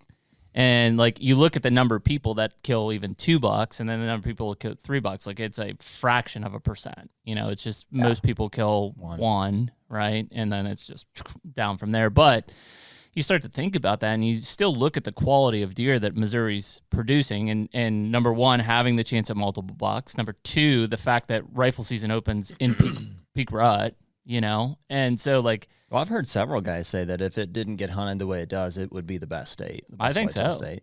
Yeah, I mean, I agree too. if you had a gun season in December instead of November, second week in November. Yeah, we've been saying that for years, and they did move it back a week in November, which it did help, but still, it's like right in the rut, and it's like, come on, man, like just please move it to December. But there's at least the the response we've gotten from them is that they're like, well, it's been in November and people have formed this tradition of hunting in the middle of the rut in Missouri with all their family and whatnot. And I get that. I do understand that. But it's like, man, now more than ever, there's far more serious hunters out there. And, the quality of deer would be phenomenal, like you guys are saying. We've had a lot of these conversations about the fact that whitetail are just a limited resource that we're all vying for in different ways. And we've got different goals for being in the woods to begin with. So it's a tough one. It is. Yeah. As a bow hunter, I mean, obviously I would love to see our goals prioritized, but I realize that it's a money game too. So. And that's the thing. I mean, you still got 500,000 whitetail hunters in Missouri, of which most of those are gun guys, right? Just that's who it is. The weird thing is, and I get the argument and I get the excitement and stuff, but like, a lot of the WMAs have gone to buck only for that gun season, right? In the areas that at least I hunted in Missouri, which was crazy because, man, on an opening day in Missouri, it sounded like a war. And I'm like, dude, there's no way that these guys are just shooting at bucks. Like, I mean, I'm talking crazy. Antlered does. And especially because most of it was like 4 points to a side, antler restrictions as well. Yeah. And you're hearing these gunshots and you're like, should be no confusion. No way. You're like, wow, all these guys are shooting 4-year-old bucks. There are no bucks left. They are all dead. I'm usually out of state whenever opening day rifle comes about. I'm like, man, I can't handle it. Like, yeah. Well, dude, it's tough to hear. We usually are rolling into Missouri. We're heading to Kansas the day that Missouri opens. So it's like early in the morning. We stop at a gas station in like Columbia. Oh, that's right. Yeah. And it's like Orange Army everywhere. And I'm like, all right, boys, go get them. And then we just drive another couple hours and we're out of it. Yeah, we're out. That's exactly where I go to when rifle season opens here, just because of that. Yeah, I'm like, man, I can't handle it. I get it. It is a tradition. I grew up that way with that tradition, but I've since moved on to other things. And so I'm like, oh man, I only bow hunt. I can't sit here and listen to that right now. Yeah. It'll just drive me nuts. Yeah. Well, and you start to look now, I mean, obviously in your state, CWD, and same with multiple states, but it's very prevalent in certain counties. I mean, to where they've killed antler restrictions off and stuff in a lot of those counties. And this year, or just in general, you're saying? In general, for where he's at. Really? And especially in that like Columbia, Jefferson City area, which is historically has been a really good area for big bucks. Now, no antler restrictions because of CWD and things like that. But if you think about it, it just isn't kind of a natural evolution. Like, even if we would move that season to the first week of December, it's not like the bow hunters are going to kill all the big bucks before you get to that season, right? I mean, it's not going to happen. Like, but more of those deer would survive. That in itself, I mean, don't change anything else about the season structure of Missouri, and that in itself would probably have a huge recruitment of older class bucks to the next year. I agree for sure, and I think, man, I couldn't even imagine what it would be like hunting all of November with just a bow in Missouri and not having a gun season. That would be it's a big deal though, man. I mean, you think about how much every day matters, like just to us every day. You think about removing a week's worth of an entire population of gun hunters, like how significant of a change that really is. And you see it too. I mean, it like usually it's literally, I remember like the Friday before gun season started, which sucked when I was hunting public land and living in Columbia in some areas, but like, cause it just, all the gun hunters were like out, like willing in tree stands and shit for the next day, but like that day was like the best day of hunting I would have. And then it would just go to shit. Like it would just completely implode. And then after gun season, it was like, I don't think a deer made it in the, the area. It's night and day difference for sure. It's so wild. I remember that as a kid, because you're exactly right. That day before rifle season, my dad would always be so hyped up. He's like, oh, the day, a few days before rifle is just like, those are like my days to kill a deer with a bow, and it's awesome. And then I go out after rifle season with the bow, and you're like, nothing. Where like the hell did deer go? Desolate, man. Yeah, and it's such a weird, and again, like, it's not to say that there isn't a cool thing around the tradition, because Missouri, Wisconsin, Pennsylvania, like, we all have very rich traditions in that side of it, but at some point, it's where's the balance there of what could happen. You look at Kansas and having Kansas is a great example. Look at that early muzzleloader season in Kansas and opening up in 2 weeks or a week and a half. It's almost like tradition, like not versus necessarily, but like contrast it against like, you know, a strategic hunt, like somebody who's like, you know, running cell cameras, really trying to stay out of an area. You know, that's their mindset and their strategy versus a camp full of guys who are just wanting to enjoy a deer camp, and you know they want to see deer. Obviously, it just from a department level, different mindset. You know, whether it's Pennsylvania, Missouri, Wisconsin, it's still a catch per unit effort based system, meaning they want as many opportunities for you to harvest a deer, no matter what it is, as possible, because that's going to bring in more hunters, more license sales, more revenue. In Missouri, for one, like I get it for Pennsylvania, and there's no knock to Missouri because I live there. I know a lot of people at the department, but Missouri is the richest agency in the country because they have a tax on a piece of the sales tax goes to the Department of Conservation on every taxable sale in the state. See, and why is that? So why do they have that rifle season the way that it is if they don't need the money for that? Tradition. Just literally, there's somebody at the department that wants it that way? Well, I think it's just been that way. And it is. I mean, bring that to the public table, and you'll have guys like Shawn and Mike who'd be like, and us who'd be like, yeah, move it. But you would probably have a lot of people who'd be like, hell no, you're not moving that date. It's been like this for 50 plus years.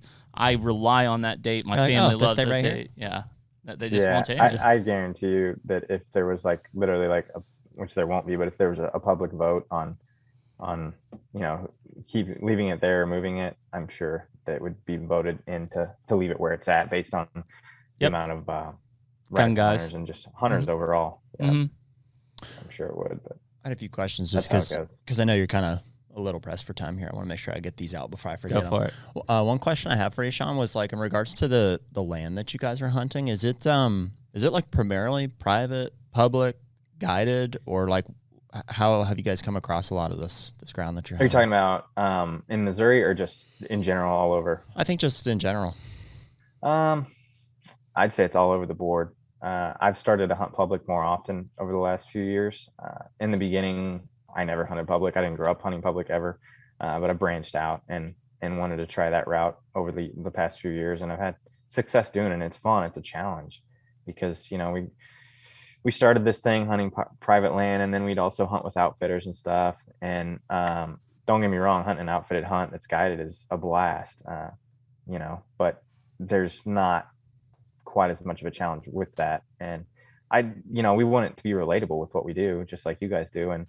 And not really that many people can relate to a guided hunt per se. And so now if we do hunt with an outfitter, for the most part, it's like, look, we're going to hunt with you, but I don't want you guiding me. I don't necessarily you don't even have to tell me what's here and what's there. Like, yeah, I just want access to the ground and to be able to kind of do my own thing, just because that's what I enjoy doing, figuring it out and kind of just making it my own hunt. So it's kind of across the board, I'd say. Yeah. And our outfitters typically pretty cool with that? Yeah, the ones that we work with now. In fact, some of them we even pay. Because it's like, look, I'm not here to necessarily promote you. I'm just here to have access to some of this ground, because obviously some of them have access to a ton of ground. Yeah. And then, the ones that we work with are great with that.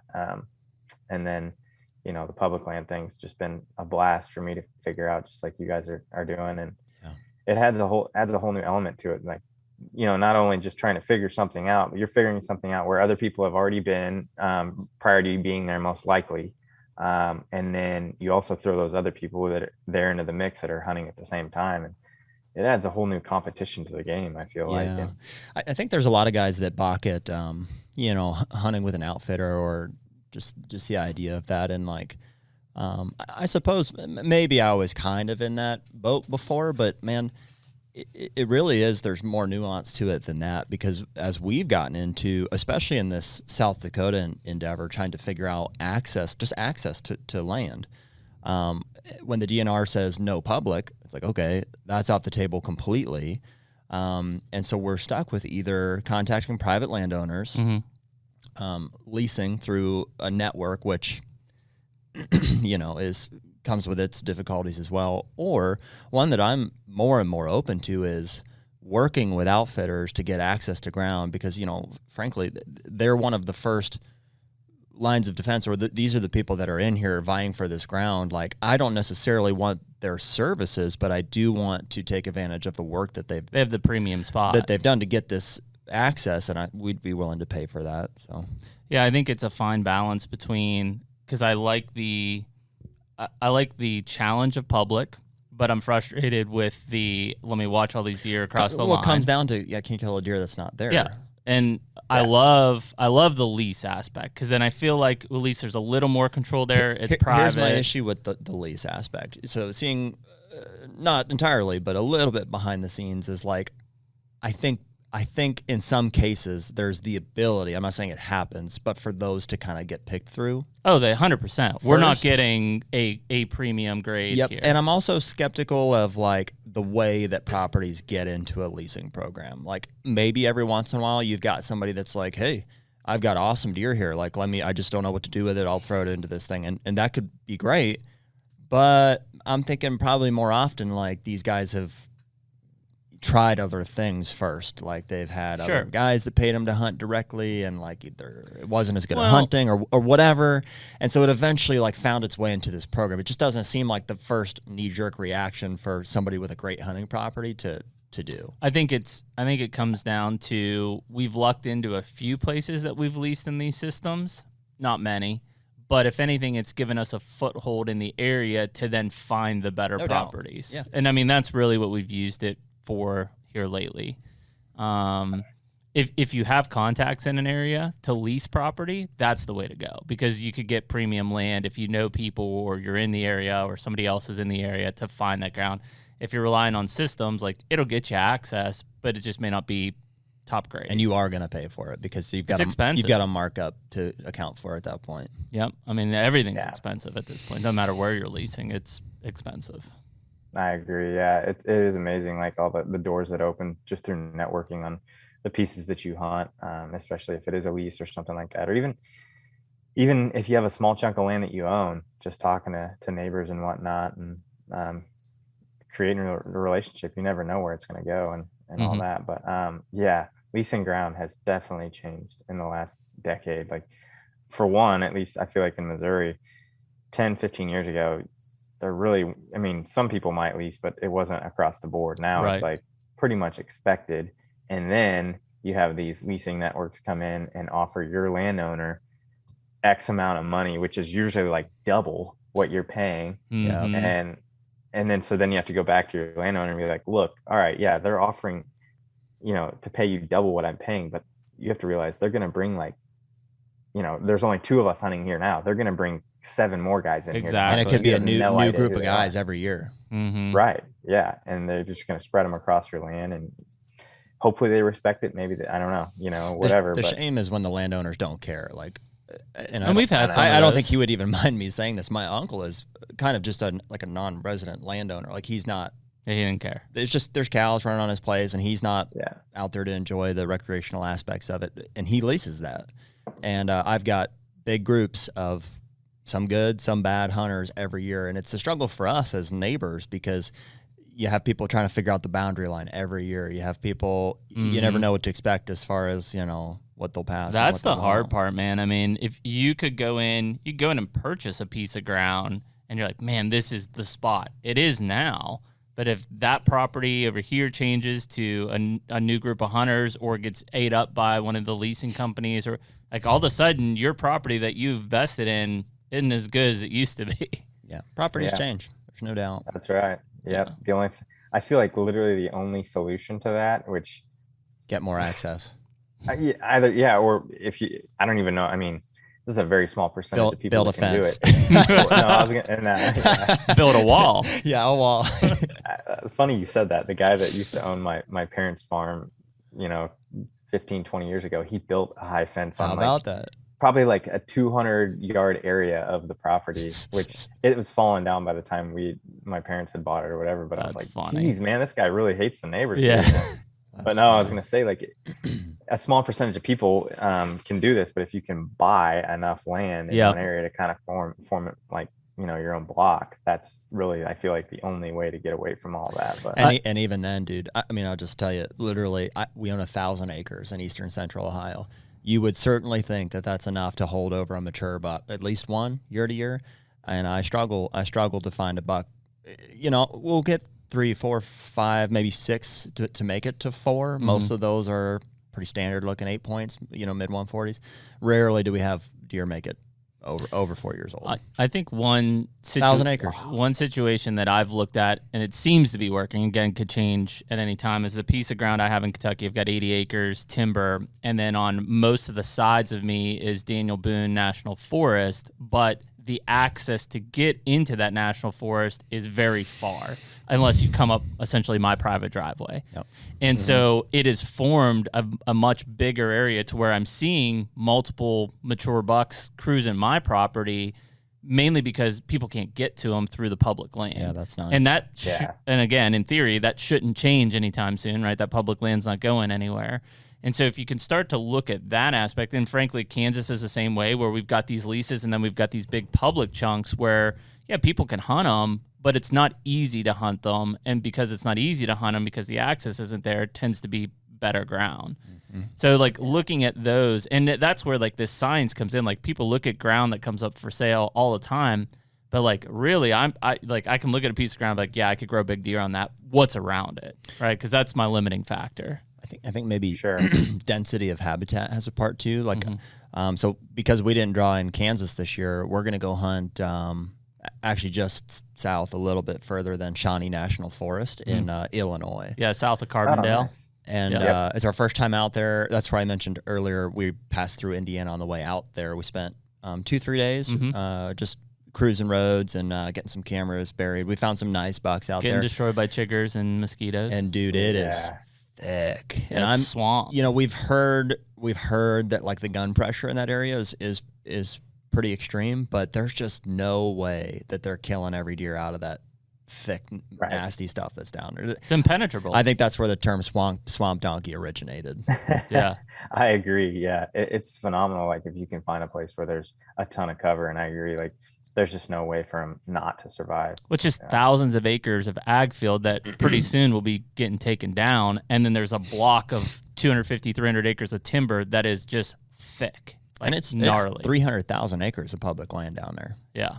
Holy cow. I didn't realize that. It's huge. I remember back in the day, man, I think we were in college. Yeah. And we went down to Cape Girardeau. Yeah. Some buddies. And we're right across from Cape Girardeau on the Illinois side. I can't remember whose dad this was, but we went into their house, I remember, and he's like, yeah, I found a lot of sheds. And we're like, oh, cool. You know, he's a big hunter. And he's like, I go over there in Illinois, on the Illinois side, and shed hunt all of this public. And at the time I had never hunted public or ever explored it or whatever, but I'll just never forget. He had this just gigantic pile of sheds that he'd found on all that public over there. And awesome. You know, I've never hunted down there or anything like that, but it's nasty country. I mean, we've seen some big deer. We saw big deer on that trip. We've got a few on camera. We kind of just, and again, this is the hard part when we talk about those cell cams, is like we go into an area to scout. We're setting those cameras for October, November. So like for the last in August, for the last month, we're sitting there thinking, well, there's been shit on camera, but you just have to be patient. Like, okay, hopefully we set these up right so that come October, November, they do start. And showing it's up. Scrapes. I mean, there's no baiting in Illinois, which bait wouldn't last long anyways. But so we're trying to put these scrapes in like the most obvious areas where they have to like come across this thing at some point, so that hopefully they pick up and use it moving forward. And that's how it is on our farm in Missouri. Like we can't bait there or do anything, period. No mineral, no nothing throughout the year because of the CWD stuff. Yep. And man, it makes it so tough. When we first got it, 7-8 years ago, I think that was not in effect. So you can put corn out, and it's changed the game completely. Like you guys just said, I think you put it in travel corridors and do the. I think you're probably better off though in the long run. Yeah. Oh, I agree for sure. And in Ohio, it's there's whatever you want. Everybody's bait. Same in Kansas. Yeah. It's just hard to take inventory throughout the summer. Like all my buddies are like, what do you got showing up? What do you got showing up? I'm like, nothing right now. Like I don't expect anything to really show up until, right around September into October. And that's when, I take a large inventory of what bucks are around. And granted, I'm sure the majority of them aren't staying there on the farm, but they'll all end up showing up there at that time. Makes it a little harder to make a TV show that way. Yeah, it does, but that's part of it. That's the challenge we all, we go through whatever. But It is the weird part of how that kind of has evolved, there in Illinois and some of these other places. Like, a lot of guys, and not to like get negative on them, but like, man, you see some of these guys sharing their pictures and like, man, check this buck out, look at this bachelor group. And I'm like, dude, that group's going to break up here real soon. And like, those deer aren't going to be on your property. Like, you can't hunt till October 1st. Yeah, those deer are long gone. Yeah. And they're very high on it. And like, it's not what they want to hear, but I mean, like, I've been in those positions where I've watched deer all summer, and then come opening day, like, they're nowhere close to me. They've moved out. The beans have turned, corn's picked, whatever. Like, I will say, though, if there's green beans come opening day 100%. in Ohio anyways, that's where they're at. Yep. That's how it is here too in Missouri. Unless you got a fantastic food plot, but even then, like, if there's a big ag field with green beans, yep, that's their destination food source for sure. So I got a question for you guys. When you guys are hunting public land, are you guys putting trail cameras on the public or no? Yeah. Yes. And have you guys had many issues at all? Well, that's the beauty of $100 cell cam as opposed to a $550 cell cam. Yeah, I mean, we've lost. And personally, I've lost several, but it's been over a decade. Honestly, this year we haven't had. We've lost some to floods in Kansas. Yeah, that's a big one in those creek corridors and stuff. You have lots of issues with bears, but that's more on private. Yeah, ground. we haven't. I don't think we have. We've had some department guys in Kansas come by stuff. They didn't bother it. Yeah, I don't think we have lost much at all. Now, the thing that I didn't know, and I caused a stir, this is like 2016 or 15, is that apparently you can't put them on public land in Missouri. That it's part of the... No, you can't. It's part of the... It's not in the rule book. That means it's illegal, and I used to run cameras like all over the place on public land. That's not my camera then. Yeah, no. But that was where on core land, though? Core land, yeah. Just not on the state land. All right. Yeah, so I don't mean to cut you off, but did you know that MDC came out with their new regulations this year that you can't actually video a hunt on MDC property? No, did they? Oh yeah, for $500 a day. Holy cow, man! For you guys, $350. Yeah, that's crazy. Well, and I mean it doesn't surprise me. I guess the way that stuff's kind of been going on that end, but. Wow, that's crazy. But yeah, I know. We're the ones that own it. We're the ones that pay for it. How are they going to prove how many days you filmed on it? Well, and again, it's back to this fine line. No, this all happened in one day. No, that was this morning. Well, just even think about the federal lands. It's mainly to prevent like the Hollywood films or even like short independent type films from happening. Not like a freaking hunting show, but they just for whatever reason they can't distinguish those two. Rules, laws. Yeah. But we haven't. Well, and I'll say this, though. Most of the places that we have cameras on public land are tough access spots. And again, it would be like a needle in the haystack. You come across the camera where it's at. Yeah. And I think that helps a lot. We're pretty by the book as far as trying to be up on what the laws are for public land and stuff. But where we can, where it's legal, we like to use trail cams, specifically cell cams, wherever we can. On them. Yep. Hoping that they last. Dude, the laws on public land, especially when you go state to state, changing. Like, it's crazy trying to stay up with all that. Was it Arizona? You said just ripped the trail camera. Yep, no trail cams in Arizona anymore. Yeah, starting at 22, I think. Just public land. Yeah. I think just public. Like 90% of that state, I think, is public land. Wow. Something wild. Doesn't one of the Dakotas? Somebody just shot a giant over-the-counter mule deer out there in Arizona. That's a hunt I'd like to do. I think Montana is a no trail cam state as well. I think one of those, Montana or Wyoming, possibly. Maybe on public, sounds like Montana sounds like it could be. And then one of them has, and maybe it's a Dakota, has like a no lighted knock thing or something. Yeah, I remember that. I think it's North Dakota. That's crazy. I heard that a while ago. I don't know if that's what I think. That's what it used to be. That's so weird, man. I wasn't gonna shoot them anyways. Well, one of the things they changed that. Did they? Positive. No, maybe they, because Pope and Young was doing it, so maybe they changed when Pope and Young. They're like, oh, you can't enter your deer in the book. Okay. Yeah. Oh no. One of the things that we talk about state rules that we were really up on was in the Dakotas where you can use comms and where you can't. So South Dakota, you cannot use comms. As far as I know, you can't. Like there's no communication, no walkies, but in North Dakota you can communicate. And so it's weird because like those are things. Well, hey, what are you wearing? Well, listen, and I grew up in Pennsylvania putting on deer drives. Like we all had walkies, you know, on us. Like, hey, here they come. We just jumped this, and you know, and I don't know. I don't remember if it was legal or not. Nobody cared. Well, dude, it is a big advantage in North Dakota. I know the thing, and I want to bounce back to mule deer here real quick, kind of to end the podcast here. What was weird for me in North Dakota was like, first of all, studying maps for weeks leading up to it, and being disoriented by that initially, but then literally standing at the spot, like this overlook, and like looking at Onyx, looking at the ground, looking at Onyx, I'm like, nope, like I can't get any bearings. Like it's so hard to tell from the map to what's actually in front of you. And so the comms I thought were huge. Yeah. And especially when you're like, even when you're at a point and you're like, okay, mule deer is 150 yards that way, I'm going to circle out around them. By the time I get over there, I'm like, am I like in the same county? You can't find the landmarks to like say, you're looking at the landmark and you're like, okay, I'm going to end up here. And you get there and you're like, what the hell is this? Yeah. Yeah. That was the stuff that we would run into in Utah when we first started hunting. We're like, holy crap. You know, I got down there and I'm like, this is completely different than what I thought it was. You know, I mean, you completely lose your bearings. And we started to figure out like, oh man, we need to start using walkie-talkies and communicate. But I didn't do that in North Dakota just because, well, it was just me and Chandler, the guy that films me. So it would have been useless anyways to have one, but I could see that being a gigantic benefit. At one point I would watch Jared basically step on a muley, watched him run towards me, then watched him bed back down, and then was like, hey dude, you're gonna have to like hike another mile. I couldn't believe it. To get back on. I'll just stay right here. You hike another mile. Yeah, when you said you watched him bed down again, I was like, are you serious? Like that's crazy. I watched him go right up under the shelf and bed right down. And I'm like, yeah, dude, I'm watching him right now. Here's what you have to do. Yeah. So Jared bumped him, and then he just went and laid back down again? Well, what did he run? A couple hundred yards. About 250 yards, ran underneath me, and then I was already tagged out, ran up this shelf, and then bedded under this ledge that was shaded.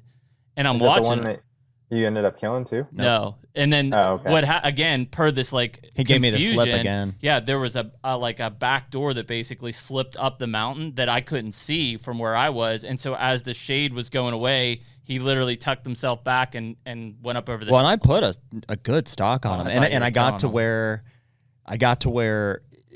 you know, I'm hearing Jeremy in my earpiece. He's like, dude, he's got to be right there. You're probably 10 yards from him. Like he's right there. He's right underneath. And eventually, so it took us an hour to eventually figure out like he had gotten up and snuck right up over out of this gap, probably just because of the sun. Yeah, his shade just kept going away, and he kept kind of scooting himself back to eventually, like, I'm like, he's there, but you would never know from my angle that there was like a pass. I did find the bed that he was in. I sat down in it and had a moment, but yep, been there for sure. Well, man, it's so frustrating too when you get in states where you can't use communication and like using hand signals. Well, it's a lot of time. Yeah. What are you talking about? I'm like, he's right there. We should have discussed this beforehand. Is he jiggling his belt buckle or taking a piss? I can't tell. Jerry's over there like, yeah, it is tough, man. But that's what's so fun about it, because I don't think that there was a moment in the 2.5 days, again, it was a short time that we hunted, but we were constantly on deer. Yep. Constantly on deer, making stops. Or still hunting. Still hunting. We ended up doing a lot of just, you know, walking drainages and just hunting as we go. We'd kind of get to one high point and glass and make sure it's clear, and then we'd get to the next. And that's how I killed mine. I mean, you got to make the action come to you. Yeah. That's right. That's fun, man. I love doing that sometimes. Oh, dude, we're so stoked. I'm hoping to get some advice from you for this for all of us sitting here. It's like we've never filmed a mule deer hunt. Good call. So I'm just kind of curious if you'd be willing to share with us like what your setup looks like, as far as like, do you have somebody hang back? I know you guys like to get that all-inclusive shot. Is there somebody over the shoulder?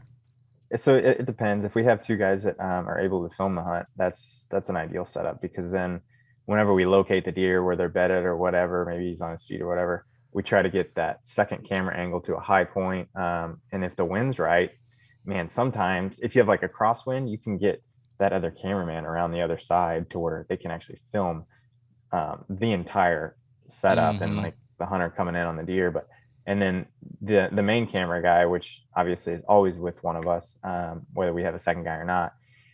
Sometimes he might be on a tripod just with one leg down. Almost like a shooting stick. Yeah, and that works out, but then there's scenarios where it doesn't quite work out. So I would say we've more adapted to freehanding, really, and just making sure you have that image stabilizer on.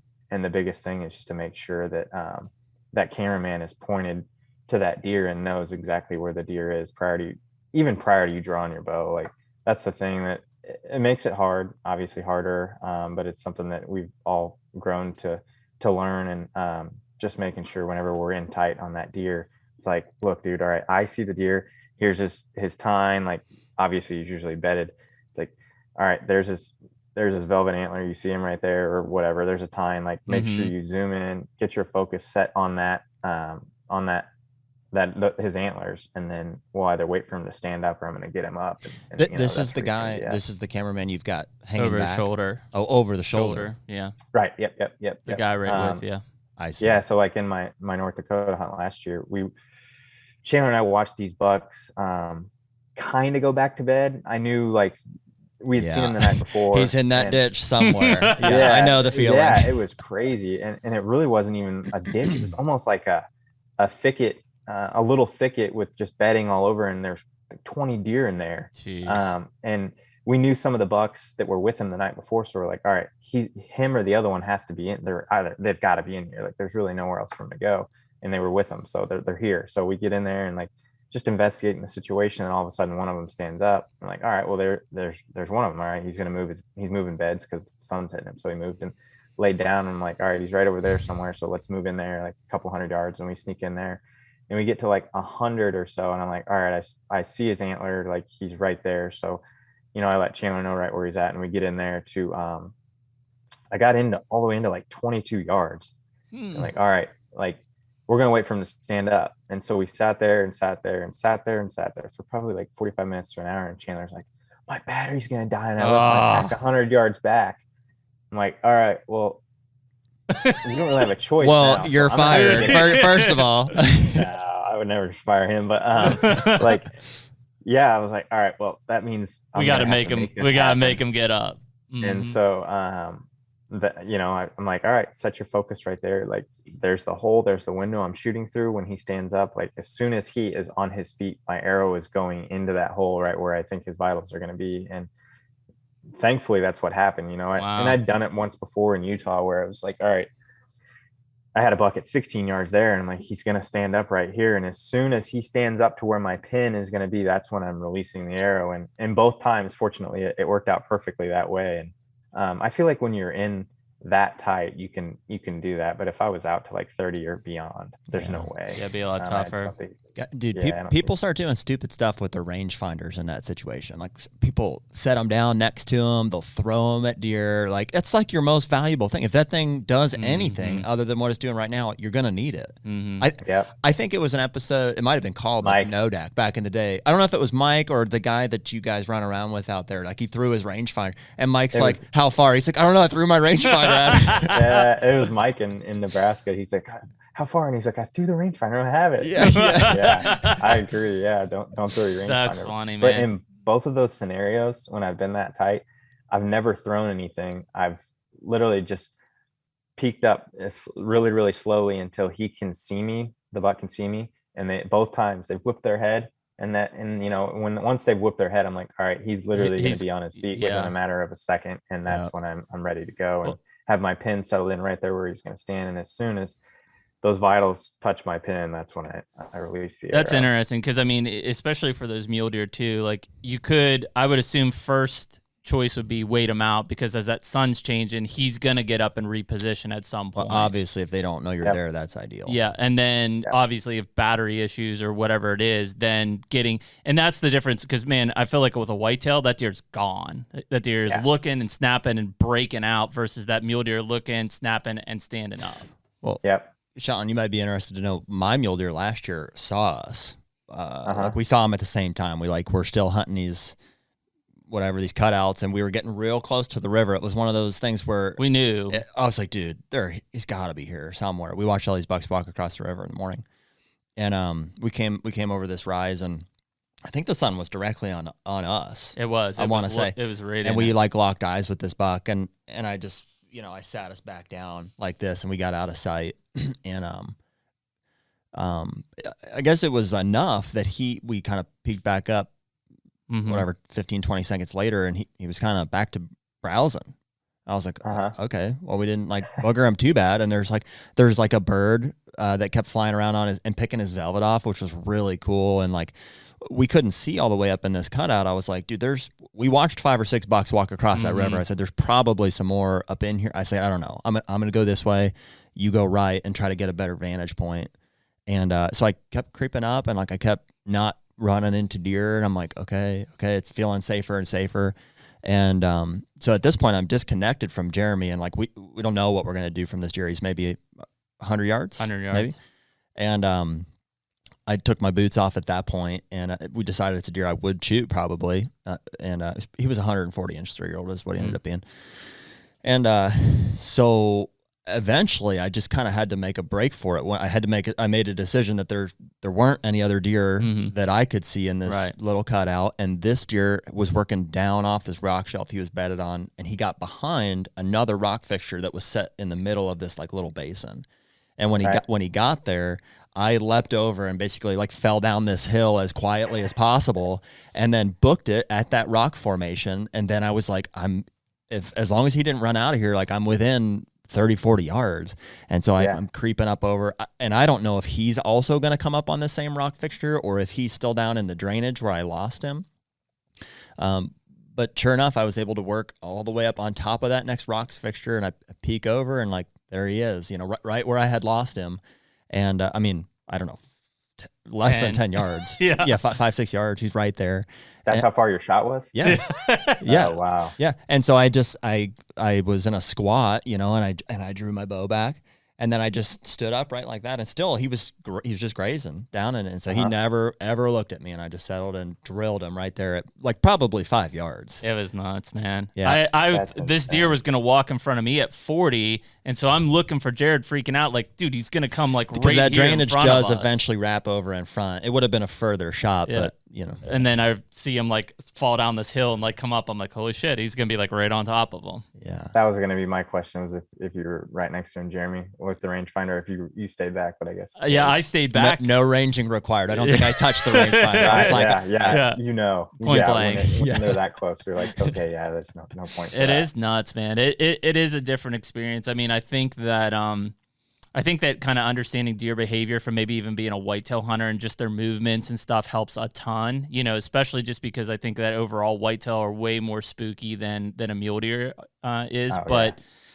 Just knowing those different behaviors and kind of when to sit back, I think makes you probably a better mule deer hunter, whether you've been out That's or a good not. point. Dude, the whole time I was stalking that buck, I was like, oh, my wind's probably swirling like up in this cutout and stuff. And whether he did smell me or not, like we got away with it, and that gave me some confidence to like probably get a little more aggressive on these muleys. Yeah, I agree, man. Like there's been times where I'm thinking of the last time I was in Montana, and we watched the buck that I killed go to bed with another buck, like the general area, but the sage there is 3-4 foot tall in some spots. And so when we get down there, I'm like, I have no idea where he's at. I know he's in this general area, but I'm like, I don't know where he's laying. Like, so we're going to have to basically still hunt. And that's what we did. Ended up jumping him, like literally flat out jumped him at like 20 yards, just bounds out of his bed. I'm like, oh, sweet. And he goes out to 50 and just stops. Stares. I'm like, okay. You're like, you want him? Let me get away with all of that. That's crazy, man. Made a great shot, but I was like, a whitetail would never do that. Yeah. Especially a mature one. That's what we say about rifle hunters is like, imagine rifle hunting a mule deer. Like all you have to do is go bump it and then wait for it to stop and then shoot it. Yeah. And I wonder, part of it I think is the behavior difference between a whitetail and a muley. The other part is like you think about eastern Montana or these places in North and South Dakota, like we're so remote, like these deer just don't encounter people. Yeah.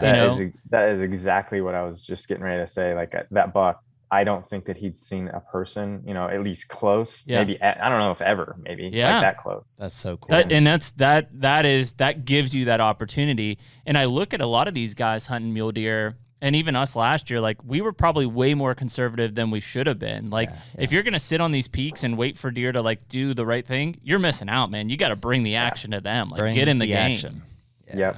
And another thing too, I think with that early season hunting is they have, even if they do see pressure, the last pressure they saw was late season the year before. So they're pretty well fresh and relaxed and letting the guard down. That's right. Yeah. Oh, dude, I'm so amped. By the time this drops, it'll be the 31st. We'll be in South Dakota next Tuesday. We'll be rolling into the Dakotas. When are you leaving for your trip? So I'm leaving on the 1st, and then I can't even hunt. Opening day is like September 4th. So Saturday. That's Saturday. Yep. Cool, man. I got time to figure out this bow situation. Well, yeah, I was going to say, dude, we appreciate you coming on this morning, and we'll let you get back to paper tuning the bow.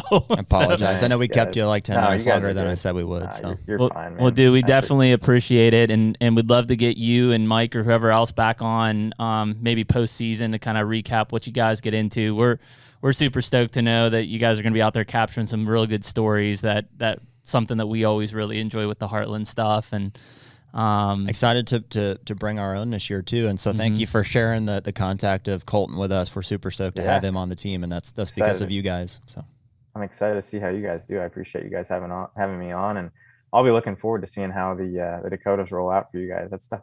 It's a blast, man. Yeah, man. We'll definitely keep you posted for sure. So sounds good. Appreciate it, Shawn. Guys. Thanks, buddy. Thank you guys. All right, dude. Later. See ya. The bottom line is you must bring the action to them. That gets me jacked up, man. But it's one of those things that obviously Shawn and those guys have hunted a ton in the Dakotas or mule deer in general. And it's funny, like, it kind of reassures like, all right, maybe we're on to something here. Maybe we got to, like, we feel like our strategy is pretty solid, know, I've got a lot of confirmation in our strategy. It's not like we're doing anything dead wrong, at least. No, and I mean, inevitably you're gonna blow stocks, and there's a funness about that of like making that stock and it not falling through. Like again, last year, had we made that first stock at 12:01 and killed those deer, we'd be like, oh, this is pretty freaking easy. Mm-hmm. And it didn't happen that way. Yeah, think back on like we had several encounters that we ended up having follow-up encounters with deer that we bumped. The one that I bumped out of that drainage, I was able to put a stock on immediately after. Yep. The bucks that you bumped, I was able to put a stock on that evening. Yep. Gives me some confidence to say, like, they're not leaving. Like, dude, let's get in and try to kill these things. And if it doesn't work out, well, there's more deer and we might get another shot. And I think that's it. Like, again, the one thing we have to kind of break out of our box on is like, unlike whitetail, you bump a whitetail and that deer could be gone, right? These deer are sticking in the area. Don't mishear us, guys. We still have to be real quiet. It's not like we're gonna go charging into these areas, but we're gonna bring the action to the deer. Yeah, bring the action. Yeah. Well, that was cool to have Shawn on. I'm looking forward to seeing how his Montana hunt goes and seeing these continue drop. Obviously, anybody that's got Outdoor Channel can be watching the new Heartland Bow Hunter stuff. Hit the wire there. Sounds like it's available for direct download too, like maybe on their website. Yep, I think it's on their website. It's through like a Vimeo download basically, but go on, you can buy the new season and download them there, which is really cool. We'll probably get in and do that. That'll be some good camp entertainment for us. For sure. Yeah, those guys do really good stuff. Yeah, and that's one thing that I think goes, I won't say unnoticed, but maybe unappreciated from what the Heartland guys have done for so long is, man, they're fantastic storytellers. The way that they put these hunts together and how it lays out and how it pulls you through the hunt is something that I really enjoy about what they do in the industry compared to a lot of people. Yeah, I enjoy, like, this is not a knock at all to like their personalities, but like I don't think that they built Heartland around like we're a personality, like any of these guys that you want to point to and say like, well, it's their personality that made the show. Certainly, as you can see, like Shawn's got a great personality, but it's more just about the story that they're piecing together with, all the properties that they hunt and their group of guys. And that's a little more appealing to me. I think it's kind of more how we've built Hunter to be in that same style of, it doesn't have to be just the Jeremy and Jared show. It could be anybody that we have a close relation to. I mean, like he said, he's going to go out and film likely this guy in Western Kansas because he's got a beat on a big one. 100%. And that's what I think is really cool. It's the story and the hunt more than it is the people. Yeah, well, dude, and it makes it accessible. Like, because I look at us, and I'm like, well, what would make either of us a TV show like person? Nothing. But I mean, I look at kind of like the stories that unfold underneath of our hunting season and the guys that we hunt with, and like I think it's pretty freaking cool, and it's a story worth telling. So I think that's really where our motivation for putting this brand together kind of came from. And for me personally, I think Heartland is a big inspiration for that. Mm-hmm. Well, and I think one thing that for everyone listening, obviously, if you guys have been following the podcast, you know that we're going to continue to put out a bunch of semi-live stuff here over the next few weeks and throughout the entire season. In September, we'll kind of kick off our first, what we're basically calling like a monthly feature film. So that it'll start with the Dakotas and filming anyways. Still TBD on when we're going to do. Yeah, probably in 22. You'll see the semi-live stuff and be able to follow our hunts and our seasons in semi-real time. And obviously, it's all we're going to be talking about on the podcast. 100%, man. And then, we'll be kind of putting all the pieces together to have these bigger monthly feature films, which hopefully are fun. Hopefully we actually kill something in the Dakotas. Yeah, that's the catch. We got to kill something. Yeah, so we're not overconfident about the Dakotas, but I would say we're real confident about our strategy. Yeah, man. It's going to be fun no matter what. So if you're listening to this, the four of us are sitting outside of our camper right now. We're glassing hopefully bucks or pronghorn in South Dakota and making a game plan to start slinging arrows. Dude, today's Thursday, so we're leaving. We'll be in the Dakota. We'll be getting after when them. they're listening to this podcast. We should be glassing or running. What's that mean? Running at them. Well, I might be running at pronghorns. It'll be the 31st. It'll be the 31st. Yeah. Next Tuesday. Okay. I might be slinging a prong. We may have a pronghorn down. Oh, wait a minute. Can you hunt pronghorn as soon as we roll in? Because it opens earlier. It's already open. Wow. Sweet. One of the Coltons and I might already put film down. We got a lot of work to do, so we're going to do out of the big red moo cow. I think we're going to do we call it a podcast or just like a little hype session. I think later today we're just going to kind of run through our plans for the Dakotas. Mm-hmm. And I've got some phone calls yet to make just to kind of confirm access to some of these places. And our plan will kind of unfold, I think, over the next couple of days and throughout the trip. So. Yeah. Cool. Yeah. Well, we appreciate you listening to this episode with Shawn from Heartland Bow Hunter. Hope you guys enjoy it, get you psyched up for the season. And again, if you're listening to this, our butts are in the dirt of South Dakota right now, trying to put some film down. We'll see you later. Later. Take me